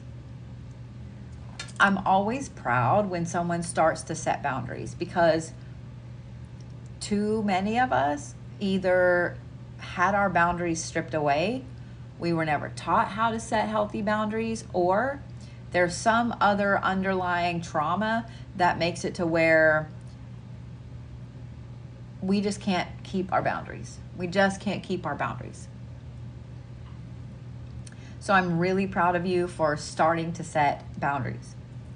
Be really careful about the boundaries that you are setting, because every one of these cards is a very intense, self-empowered card. So when you get to a point where you are in this ferocious, let's set some fucking boundaries mode, you can get to this other point where this just reward comes in with,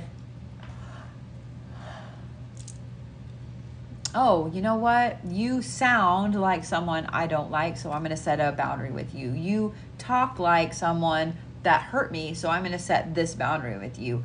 You look like whatever. Do you see what I'm saying? We start to take out our boundaries on people that don't deserve it, because we have an interesting trauma back here. Like, here's my trauma. I've been married to 2 cancers, and now I apparently have a thing for cancers, and I have realized, no ma'am, that is not a thing. You don't need to have a thing for cancers. You aren't going to date any more cancers. I am sure that I have passed some amazing people because they were cancer. Because they were a cancer. We have all passed people, whether on a dating site or a friend said, oh my God, you'd like so-and-so or whatever. They have the same name as my ex. No. They look just like so-and-so. No. Do you see what I'm saying? So we start to set a boundary based on a preconceived notion of whatever that trauma was. So here's what I'm going to say about this. I would look and pay attention at when a boundary pops up and you're like, absolutely not, just instantly, absolutely not. What made you just say absolutely not? Just pause and think for a moment. Now, if it's obviously an abusive situation, yes, absolutely not. But if it's just because someone looks like or has a name like someone that has crossed that boundary, do you see what I'm saying? Like, start looking at the boundaries you're setting and why you're setting them instantly like that. Because you can get to a point where you're causing yourself more damage by not looking at what's causing that boundary to be instantaneous. Now, this is not the same thing as somebody with some funky fucking energy comes up and you just don't trust them. You know what I mean? Everybody else might love them, but in your gut, you're like, I see you. I see. I don't know what it is yet, but I see you. That's totally different, okay? I'm not saying completely shut that person off, but trust your gut. But when it comes to just, well, they have the same name as so-and-so or the same name as so-and-so. You see what I'm saying? Absolutely 100% trust your gut, Jean Marie. But with this, look at why those trauma boundaries are being triggered immediately. Okay? I think you're going to find there's a few reasons in there, and you can start unpacking them in that aspect. Okay? Ready for this? I love that this is the defense card. Like, you cannot make this shit up. You cannot make this shit up. Look at why those boundaries get triggered immediately, because it has to do with your own personal defenses. And I mean, I'm just saying what I'm saying. The other one is, willpower. Being able to set boundaries takes a lot of willpower, but it also takes knowing why you are setting those boundaries. If say you're dating and you're talking to someone new and they immediately start with that, well, not immediately, but maybe as you're talking to them, they start with that behavior of very overbearing speaking to you and so on, that's a no-go. You know what I mean? Things like that. You shut yourself down. So see, so this is all stuff you already knew, yeah? I'm just saying what I'm saying. Start working on those. Start working on those and find out, okay, why am I setting this boundary? Why am I setting this boundary? Every time a boundary is instantly triggered, just look at it and start to unpack it. When it comes to shadow work, guys, most people think shadow work is only, oh, well, I have this belief or that belief, or, my mom was abusive to me or my dad was abusive to me. They think it's only just one thing. But when it comes to shadow work, there is so much there that we don't even realize is shadow work. Why am I on it again? I don't know. Looking to see what's going on here. Okay. I'm going to go out and back in because it's telling me something different and it's pissing me off now. And I'm about to fight it right in its face. There we go. Okay. All right. Okay. All right. Miss Kim Doyle, are you ready? Yes, my list is closed for this evening. Hey, Nix. Aw, you are so welcome, Jean Marie. I'm glad I could help in any way, shape, or form. Always a pleasure to read for you, sweetheart.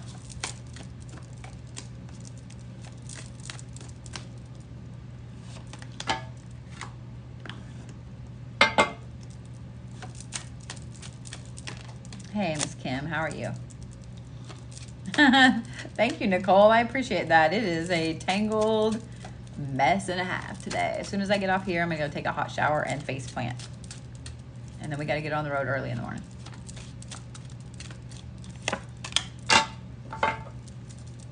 All right. Ready?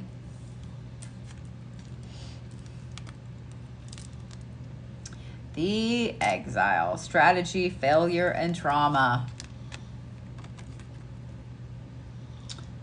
The Leper King. This is self-discipline, faith, and the Golden Empress, which is potency, magnetism, and confidence. Interesting. I would say they probably go this way, yeah? But here's the thing, Miss Kim, because I have read for you a lot, because I know you a little bit, I find these very interesting. As far as shadow work goes with this, the reason that they drew like this is because I'm getting on. Because you're gaining this back. You are gaining your confidence. You're gaining your magnetism. You're gaining your poise back. However, you still have a lot of things that are, we're going to call it self-discipline, okay? We can force ourselves to do things. You know what I mean? We can force ourselves to do things. I'm tired. I have to work. I'm going to force myself to work, right? But we can also force ourselves past trauma without dealing with the trauma. So what that does is it pushes it down in a little box, and we're like, you know what? I'm just going to stuff that over there in that little corner, and I'm not going to look at it again. But the problem is this exile right here, that forgotten box, is still back there. It's still back there. And I know y'all know exactly what I'm talking about when I say this. There's always going to be that one little tiny random little kid feeling that finds that fucking box and opens it. You know, every time you have a house full of people or whatever, and there's one thing specifically that you really don't want anybody to find, someone's little kid is going to find it. Someone random is going to find it, and they're going to open it, and they're going to be like, oh my God, blah, blah, blah. Y'all know exactly what I'm talking about.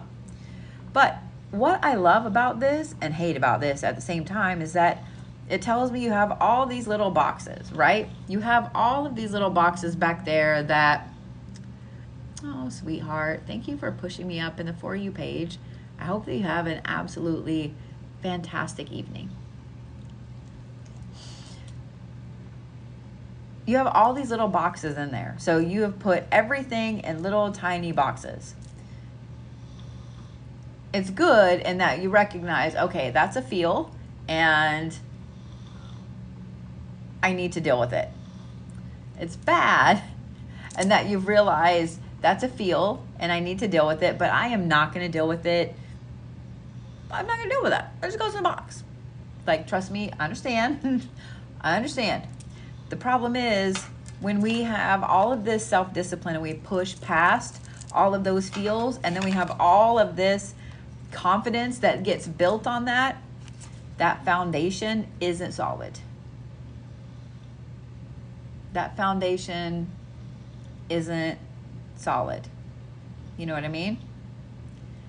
So you have to be really, really careful with this, because it's almost like building this beautiful, big, grand mansion on a cardboard box. Eventually, it's going to crush the box. So start taking some of those boxes out and unpacking them little by little. You don't have to unpack the entire box at once. You don't have to unpack except just a little tiny piece of it, you know? Pull this box out and be like, all right, this is the whole big feel about XYZ. But I am only going to deal with the top part of the X right now. Like, or the bottom part of the Z. Like, that's all I'm prepared to deal with is that last little line of the Z. Do you see what I'm saying? You don't have to unpack the entire fucking thing. There's a lot of people, and thankfully it hasn't come across my For You page in a hot minute, but I'm sure it will because I've been talking about it a lot lately. But there's a lot of people, there's a lot of apps, there's a lot of books, there's a lot of seminars and things like that of people that they have no fucking idea what they're doing when they're teaching shadow work, or they're trying to help you through shadow work. And they try to force you into all of this thing and do it all at once. Well, the problem is you can break somebody like that. If you were to go to therapy, do you really think that therapist is going to go, all right, let's talk about all this hard shit right the minute you walk in? No. No. Sometimes it takes years of therapy for you to get to the root of a really intense problem that is causing you the most shutdown in your life. There are too many people that are using shadow work, teaching it, helping with it, etc., as a way of abusing the person in front of them. I've seen it, I've heard it, and it makes me want to vomit. So please, please, please be careful with that. You cannot do shadow work every single fucking day. You will break yourself. You cannot deep dive down to the very big bottom of a box of feels You have to unpack it and clean that wound out, okay? Ready to see why? The answer is yes. Resilience. One of the main things this is going to show you, Miss Kim, is how resilient you actually are. I don't think that you give yourself enough credit. Okay? I mean, you can cry your eyes out every freaking day if you want, but why would you want to? Why would you want to? You didn't get that trauma overnight. You're not going to get rid of it overnight. You ever heard the saying, Rome wasn't built in a day?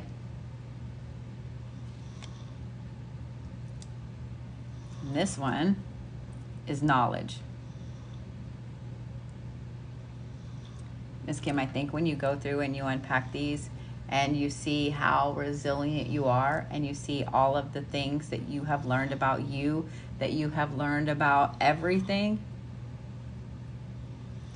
that's the other thing about shadow work, y'all. When you do it the correct way and you start going through and you start learning and you start seeing,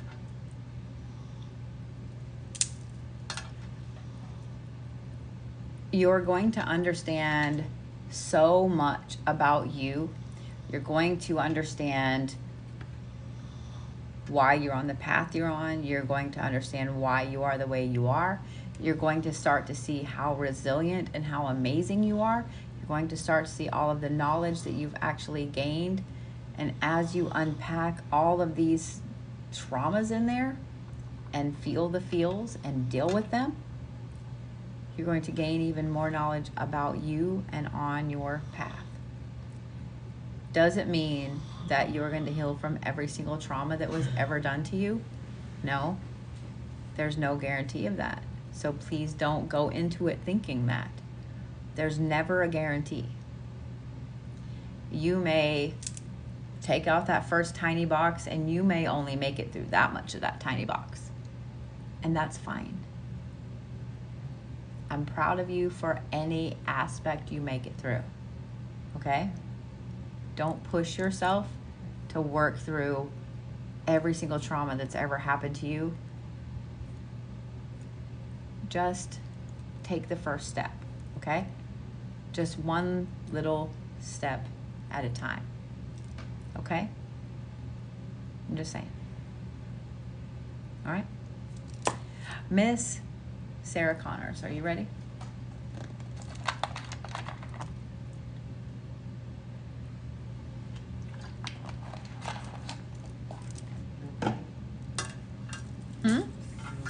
Are you okay? See, she was just paused. She was just paused. They said you were on full stop. I mean, I think you were on full stop. You should be on full stop.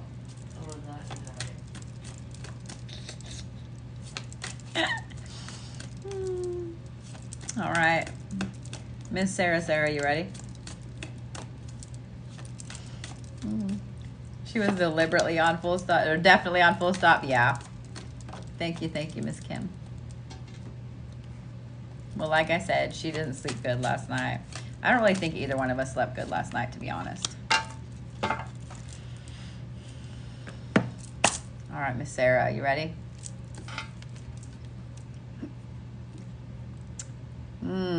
The Red Shepherd, which is just, reward, evaluation, and respite. And then Nyx, which is secrets and vigilance and subterfuge.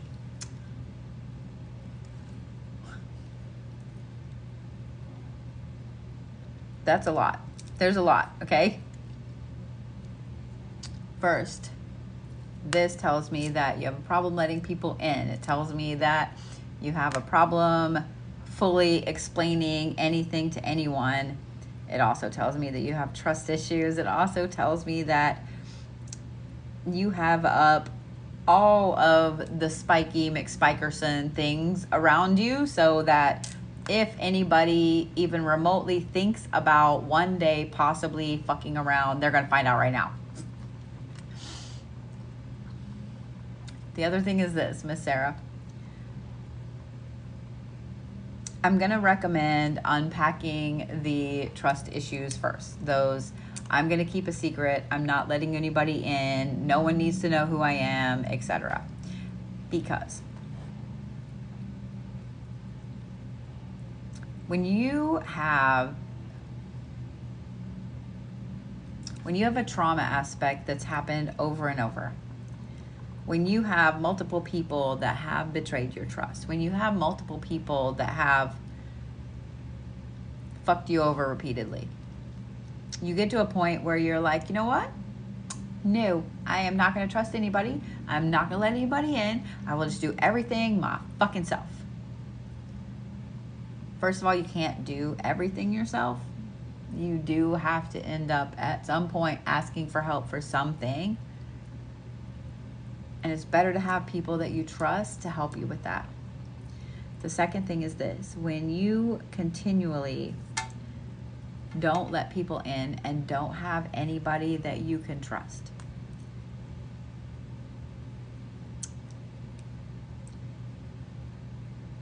it gets extremely, extremely isolated and lonely.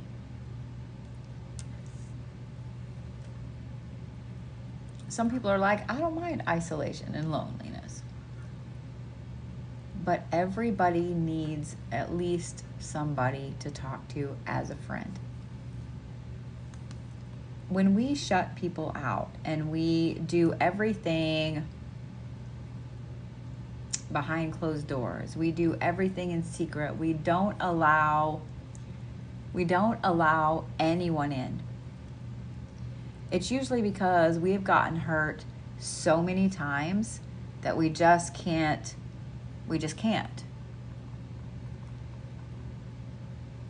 But the things we shut down end up shutting down parts of ourselves that we need. I'm going to give you kind of a little example, and I hope it helps, okay? And this is just from my personal experience. Since my TikTok has gotten big, since 2021, I've had 4 different people that have caused me to do this, to shut down. There's been a couple of times that I seriously thought, why am I doing this? Why am I doing this? And I've thought about not doing it anymore. Like, just fuck it, let me do something else. But as soon as I thought about not doing it anymore, one of you guys has reached out to me about something or other that was like, oh, this is why I'm doing what I'm doing. I guarantee you that every time, and this is for every one of you, but especially for Sarah, I want you to look around. Every time you feel like shutting down, like giving up, like something, there is always someone or something around you that happens so you continue on the path that you're supposed to continue on. Now, sometimes we go, you know what? No, I am not doing it. Whether you're stubborn or whether you're just tired of it or you're just fed up or you just shut down and you just can't do it anymore. I absolutely 100% understand. But it's not fair to anyone else that is supposed to be in your path that your ripples need to touch later on. If, let's just say that you work, I don't know, let's just say you work in customer service. Let's just say you work at the dentist's office, okay? In the front office. And it gets so bad that you just can't do it anymore. So you decide you're not going to work that day. I need a mental health day. I'm not going to work. Well, you decide, you know what? Fuck this. I'm just not going back. I'm just not going back. Can't do it anymore. But there's one person that comes in, and you may not know this, but you are the only person that their kid will speak to in there. And maybe this kid really needs a lot of dental work. They need a lot of help, and they're terrified. But you are the only one they will speak to. You are the only one that they feel comfortable around. You don't know this. So because you didn't go to work, your ripples don't touch that kid ends up being terrified of the dentist, and it gets really, really bad as they get older. That's a small example, okay? But say that, you take a day off, or you put in your 2-week notice, and that kid comes in, and then you can at least say, hey, well, I put in my 2-week notice, I am moving somewhere else. Maybe that kid decides to go where you are. Y'all have no idea how much your ripples touch other people. You'll never know. You'll never see it. So when you shut down and you don't allow people in, and you stop doing things that you love to do, or you stop going places or working somewhere or whatever because of something that has made you shut down, it's not just you, it's anybody that your ripples were supposed to touch. It sounds like a huge responsibility, and it kind of is, but at the same time, it is your path. If you find that you're shutting yourself down a lot, that is my way of dealing with trauma. I know that it is. It's easier for me to just shut down and deal with it. But actually deal with it. You know what I mean? When something happens, I used to be that person that would instantly react. Like, the super Irish redhead in me was strong when I was younger, okay?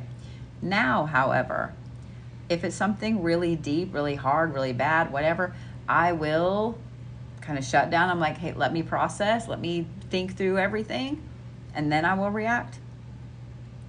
But I learned that I can't just shut down. I can't just shut down. It's not healthy to shut down.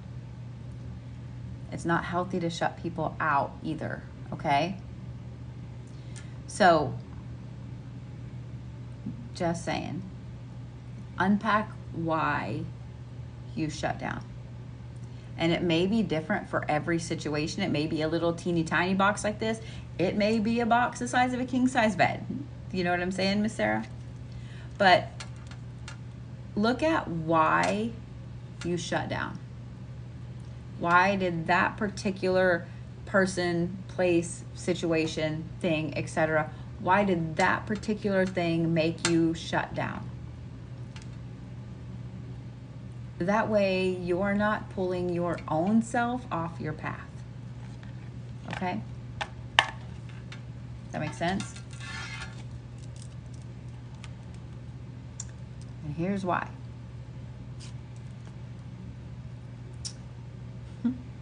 This is the grounding card. I love this card. I love that there's an anchor on it. It's not wrong. It's not wrong. By knowing why you shut down and unpacking what makes you want to shut down, it will help you ground. It will help you solidify who you are as a person. Aww. This is the Finding Love card. Sometimes love isn't just romantic love. It can be self-love as well. I'm just saying what I'm saying.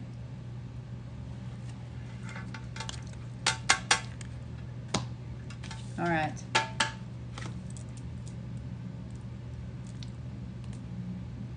See who I've got left here. Miss Catherine Francis. You ready?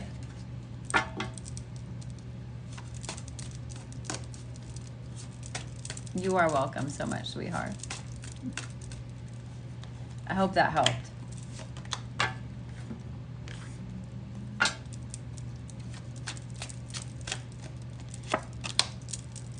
No. Thank you, thank you. I figured I needed a new pair of butterflies. These ones are green with the big, beautiful dots. Oh, we will share. We only have, we're halfway, so it's a 10-hour drive from Tulsa to New Orleans. And normally I do it all in one day, but that's also when I'm not going live every single night. Or every single day. So that's why we decided to wait a little bit. Plus, we got out of town a little late today because I had some things and some stuff to do. So yeah, had some things and some stuff to do. Just saying what I'm saying. All right. Ready, Miss Catherine? So you start off with Anubis, which is preservation and neutrality and obligation. But then you have Morgan Le Fay, which is growth and atonement and deceit. So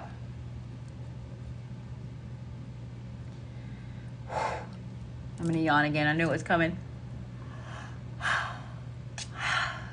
Do you like that? I just fan it. So here's the thing. That's a couple of really deep, intensive cards right there. Just this one alone, this is all growth and atonement. And this one here is all having to be neutral and obligated and taking care of all the things. So let's chat. Because what this tells me, Miss Catherine, is that the bulk of the shadow work that's bothering you right now are the things that you feel obligated to do. Not only do you feel obligated to do them, but you feel like if you don't do them, there's an atonement that is going to take place for you no longer doing the thing.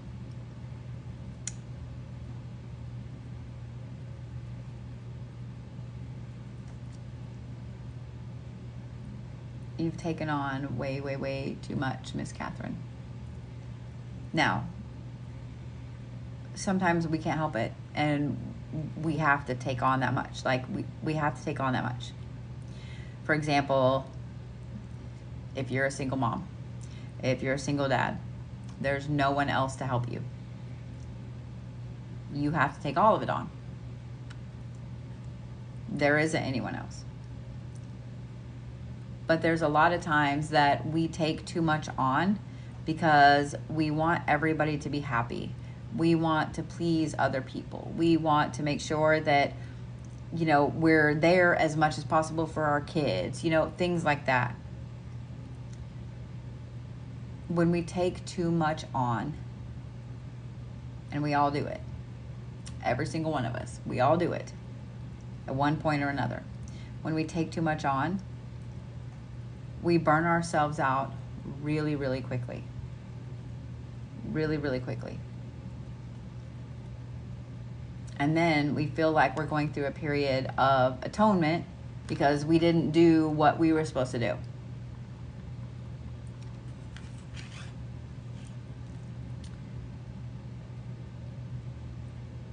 If you have taken on too much because you had no choice, such as being a single parent,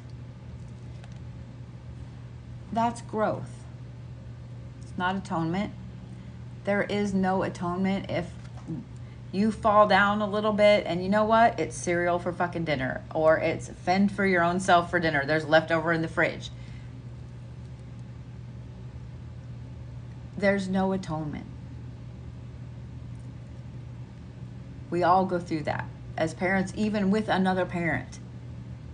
If you're both sick, you're both exhausted, whatever, it's like, you know what? There is leftover in the fridge. Here's a frozen pizza I cooked. We're getting McDonald's, whatever it is. We've all been there. There's not an atonement for that. It is what it is.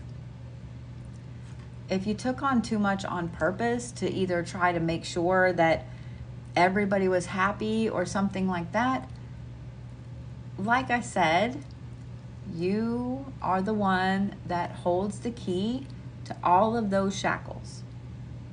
The things that you say yes to, you can also say no to. You can also say, hey, you know, I did offer to help, or I did offer to take this position or whatever, but after, you know, after I look at it a little bit and doing it for a little bit, it is too much, and I want to make sure that you guys have the person that can dedicate the right amount of time to this. One of the things that I personally, I'm going to share this with you, and I hope this helps.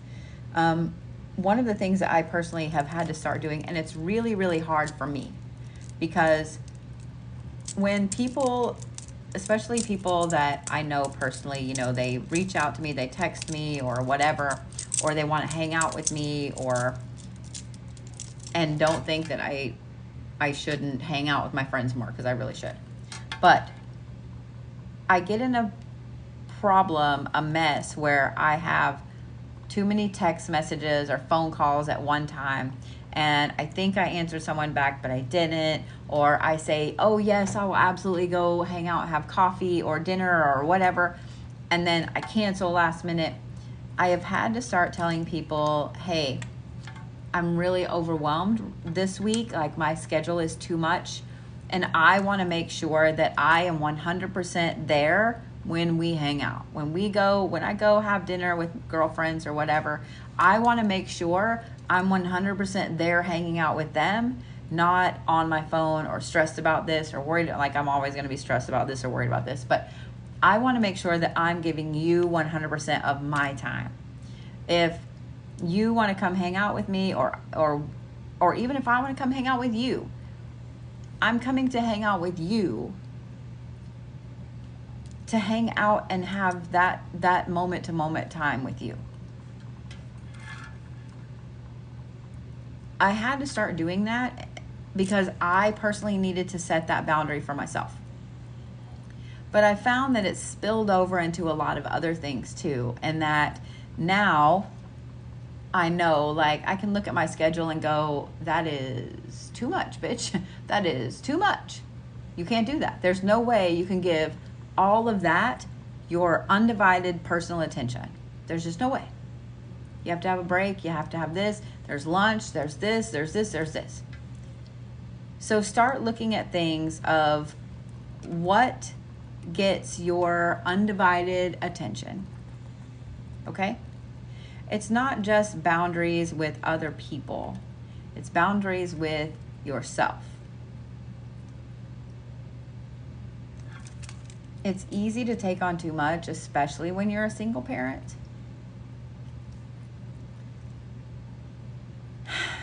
It's easy to take on too much just as a person in general. Okay? There's no atonement, because you can unchoose the things that you have chose. Okay? Does that make sense, Miss Catherine? You ready to see why?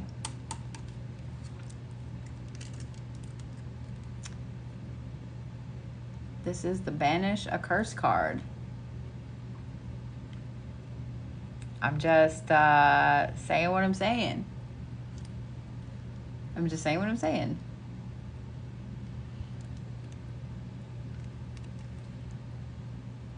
And this one right here is the financial security girl. The Banish a Curse card, and then the financial security card.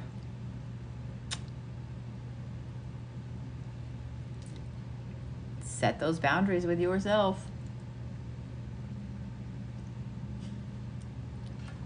I mean, both. Set those boundaries with yourself. I mean, both.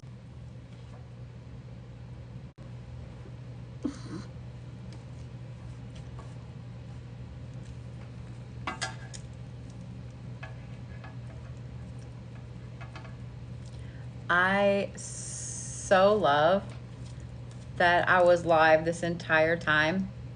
Live this entire time. And on my very last one is when it decided that it was going to make me switch from 5G to internet. I don't understand at all.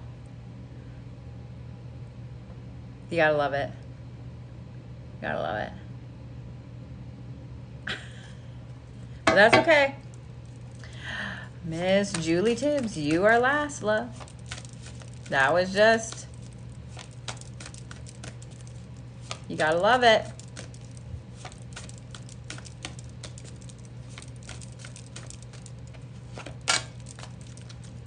No, it was the internet. It was the internet. It was the weirdest thing. Weirdest fucking thing. No, I didn't miss a puzzle piece. I've been on my 5G this entire time. And randomly, it was just like, by the way, now you got to get on the internet. What? Why? Why? Makes no fucking sense. All right. We ready, Julie?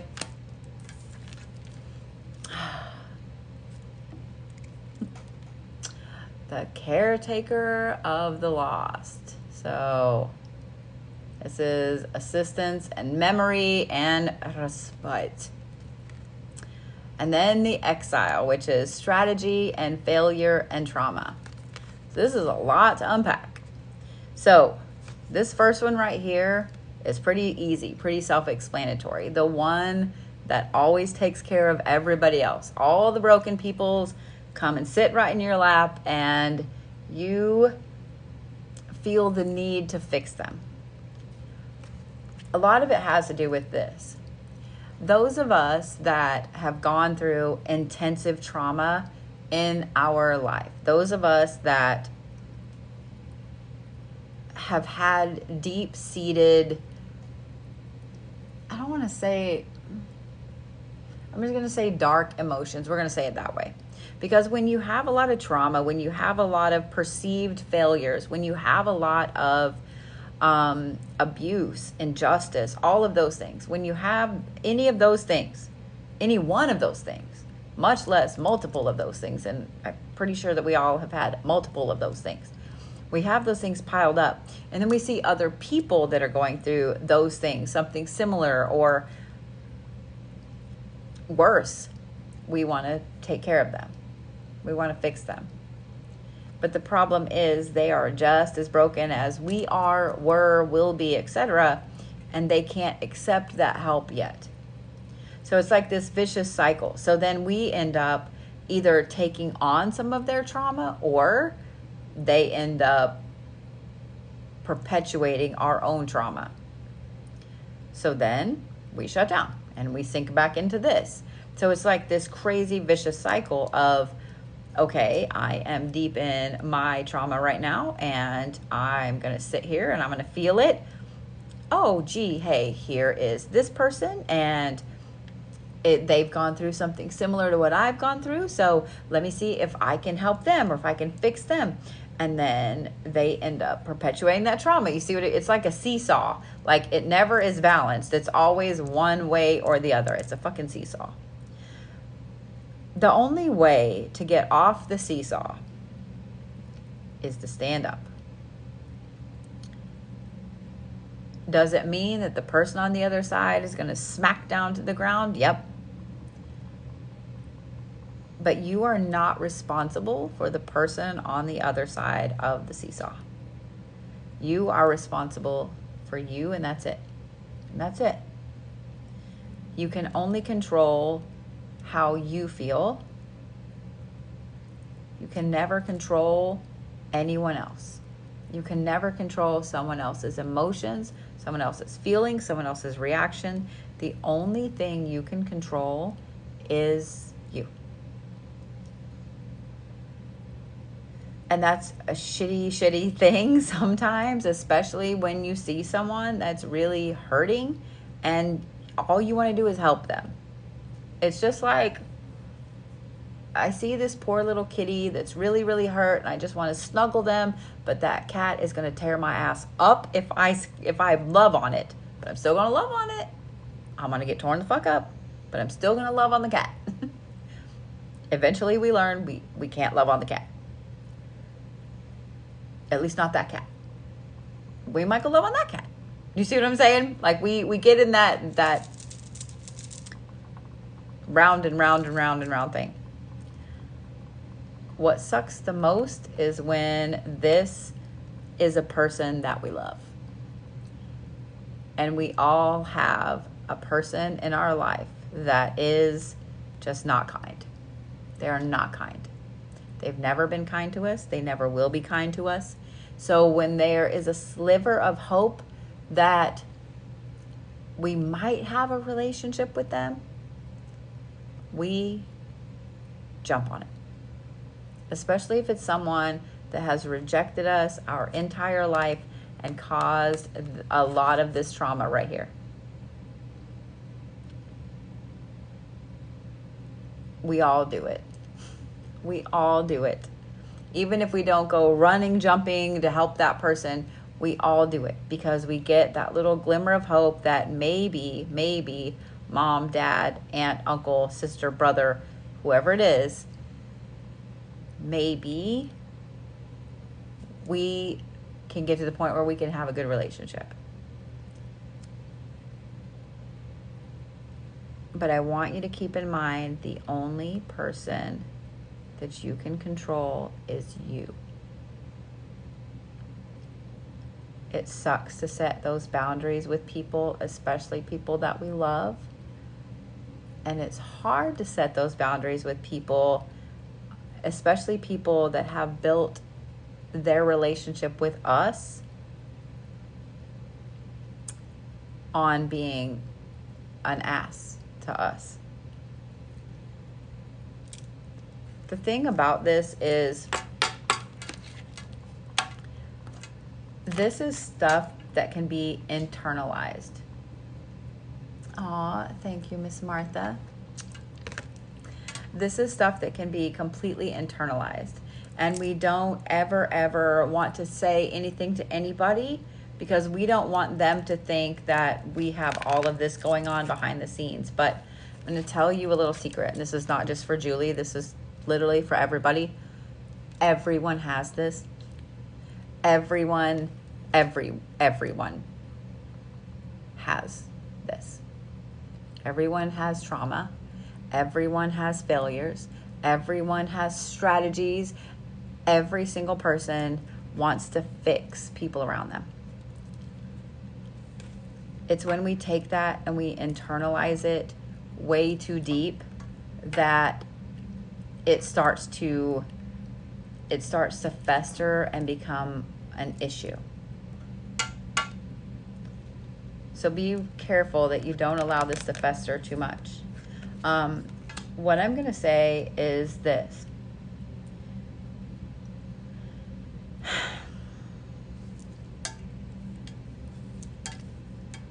Julie needs to come first. Julie needs to come first. Julie has to come first. I'm proud of you because I've read for you for a while and I know that that's always been an issue. I'm really proud of you. Julie has to come first. Nobody else can come first right now. It has to be Julie. That way you can start unpacking some of those boxes. That way you can start moving through some of that trauma. And that way you can start to look at those perceived failures and see why that thing was not for you. Does that make sense? I saw somebody say that there was a lot of similar readings tonight, and you're right. Several cards, especially that Caretaker of the Lost card, has popped up a lot. I've been doing this for a long time, and I think it's really funny. You'll see the same card pop up repeatedly in certain readings. My friend Camille and I were speaking about this the other day because she did her first, not her first, but she's been a reader at Voodoo Authentica for 12 years. And it's usually just one person. When you read for a group, it's always funny how a card will continue to come up. I look at it like this. The people that are in the room right now, all of you guys that have gotten that caretaker of the lost card. This is the only time all of you guys will be in this same room at the same time with this same number of people. Maybe, even though Julie's my last one, and I'm not done with you, Julie, so don't you run off. Even though Julie's my last one, there's a reason that she's my last one. Maybe the people that really needed to hear what I'm saying to her just got off work. Maybe they just were able to sit down and get on. Maybe they've never seen me before and something popped up and here they are. Y'all never know how many people needed to hear your particular read. Y'all never know. Every single one of you makes more ripples than you'll ever know. Whether it's in my life or somebody else's life. Whether it's getting a read, whether it's you just giving somebody some a gift, or just saying how awesome they are, how much you love them. Y'all have no idea the ripples that you make and how far reaching they go. So even though Miss Julie is last, and even though apparently she needed that caretaker of the lost card too, y'all saw me shuffle. Somebody else needed to hear it too. So Julie is a ripple for however many people just came into the live. Do you see what I'm saying? So I'm just saying what I'm saying. Ready, Miss Julie? Because this is why the shadow work is important. When it comes to working through those things, I would advise a good, I don't know if you were here when I was talking about the CPTSD notebooks, workbooks. There are some fantastic ones on Amazon. Over the last 2 years, I have super been impressed with some of the CPTSD notebooks, workbooks, not notebooks, that have came out on Amazon. I've been really impressed with it. Really impressed. And if you just look them up, you'll find them. I would highly recommend one and start there, because when you have a really intense relationship, especially with somebody that is a caretaker, was supposed to be a caretaker for you, growing up, etc., that's a lot to unpack. It's a lot to unpack, okay? So Julie has to come first. Be easy with Julie, okay? Here's why. I mean, who doesn't want the good fortune card? Who doesn't want the good fortune card? I mean, I'm just saying what I'm saying. I'm just saying what I'm saying. Balanced oh my God. Like the two best cards. Balanced emotions and good fortune. Like, isn't that the point of shadow work, is balanced emotions? I'm just saying what I'm saying. I love that one with the jellyfish. And then with the beautiful Luna moth in it. The detail work in that card is just fantastic too. Just fantastic. Like, who doesn't want the fucking...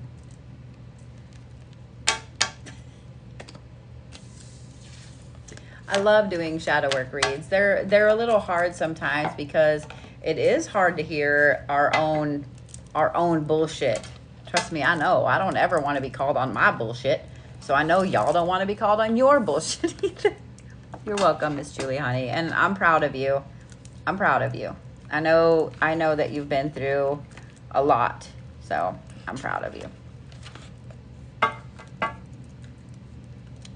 All right, guys. It is 11 o'clock. I'm going to get off of here. And I'm going to go take a nice hot shower. And I'm going to go face plant in the bed. And I'm gonna get up and I'm gonna drive. And then I'll see you guys tomorrow evening at 8:30 for Reiki and Zodiac. I'll be back in my own house with my little tiny dogs who I have missed tremendously, and my kids, and my bed, and all of my things. You know what I mean? All right. I love you guys. Wait till you see what I'm bringing home. Just saying what I'm saying. I will see you guys tomorrow.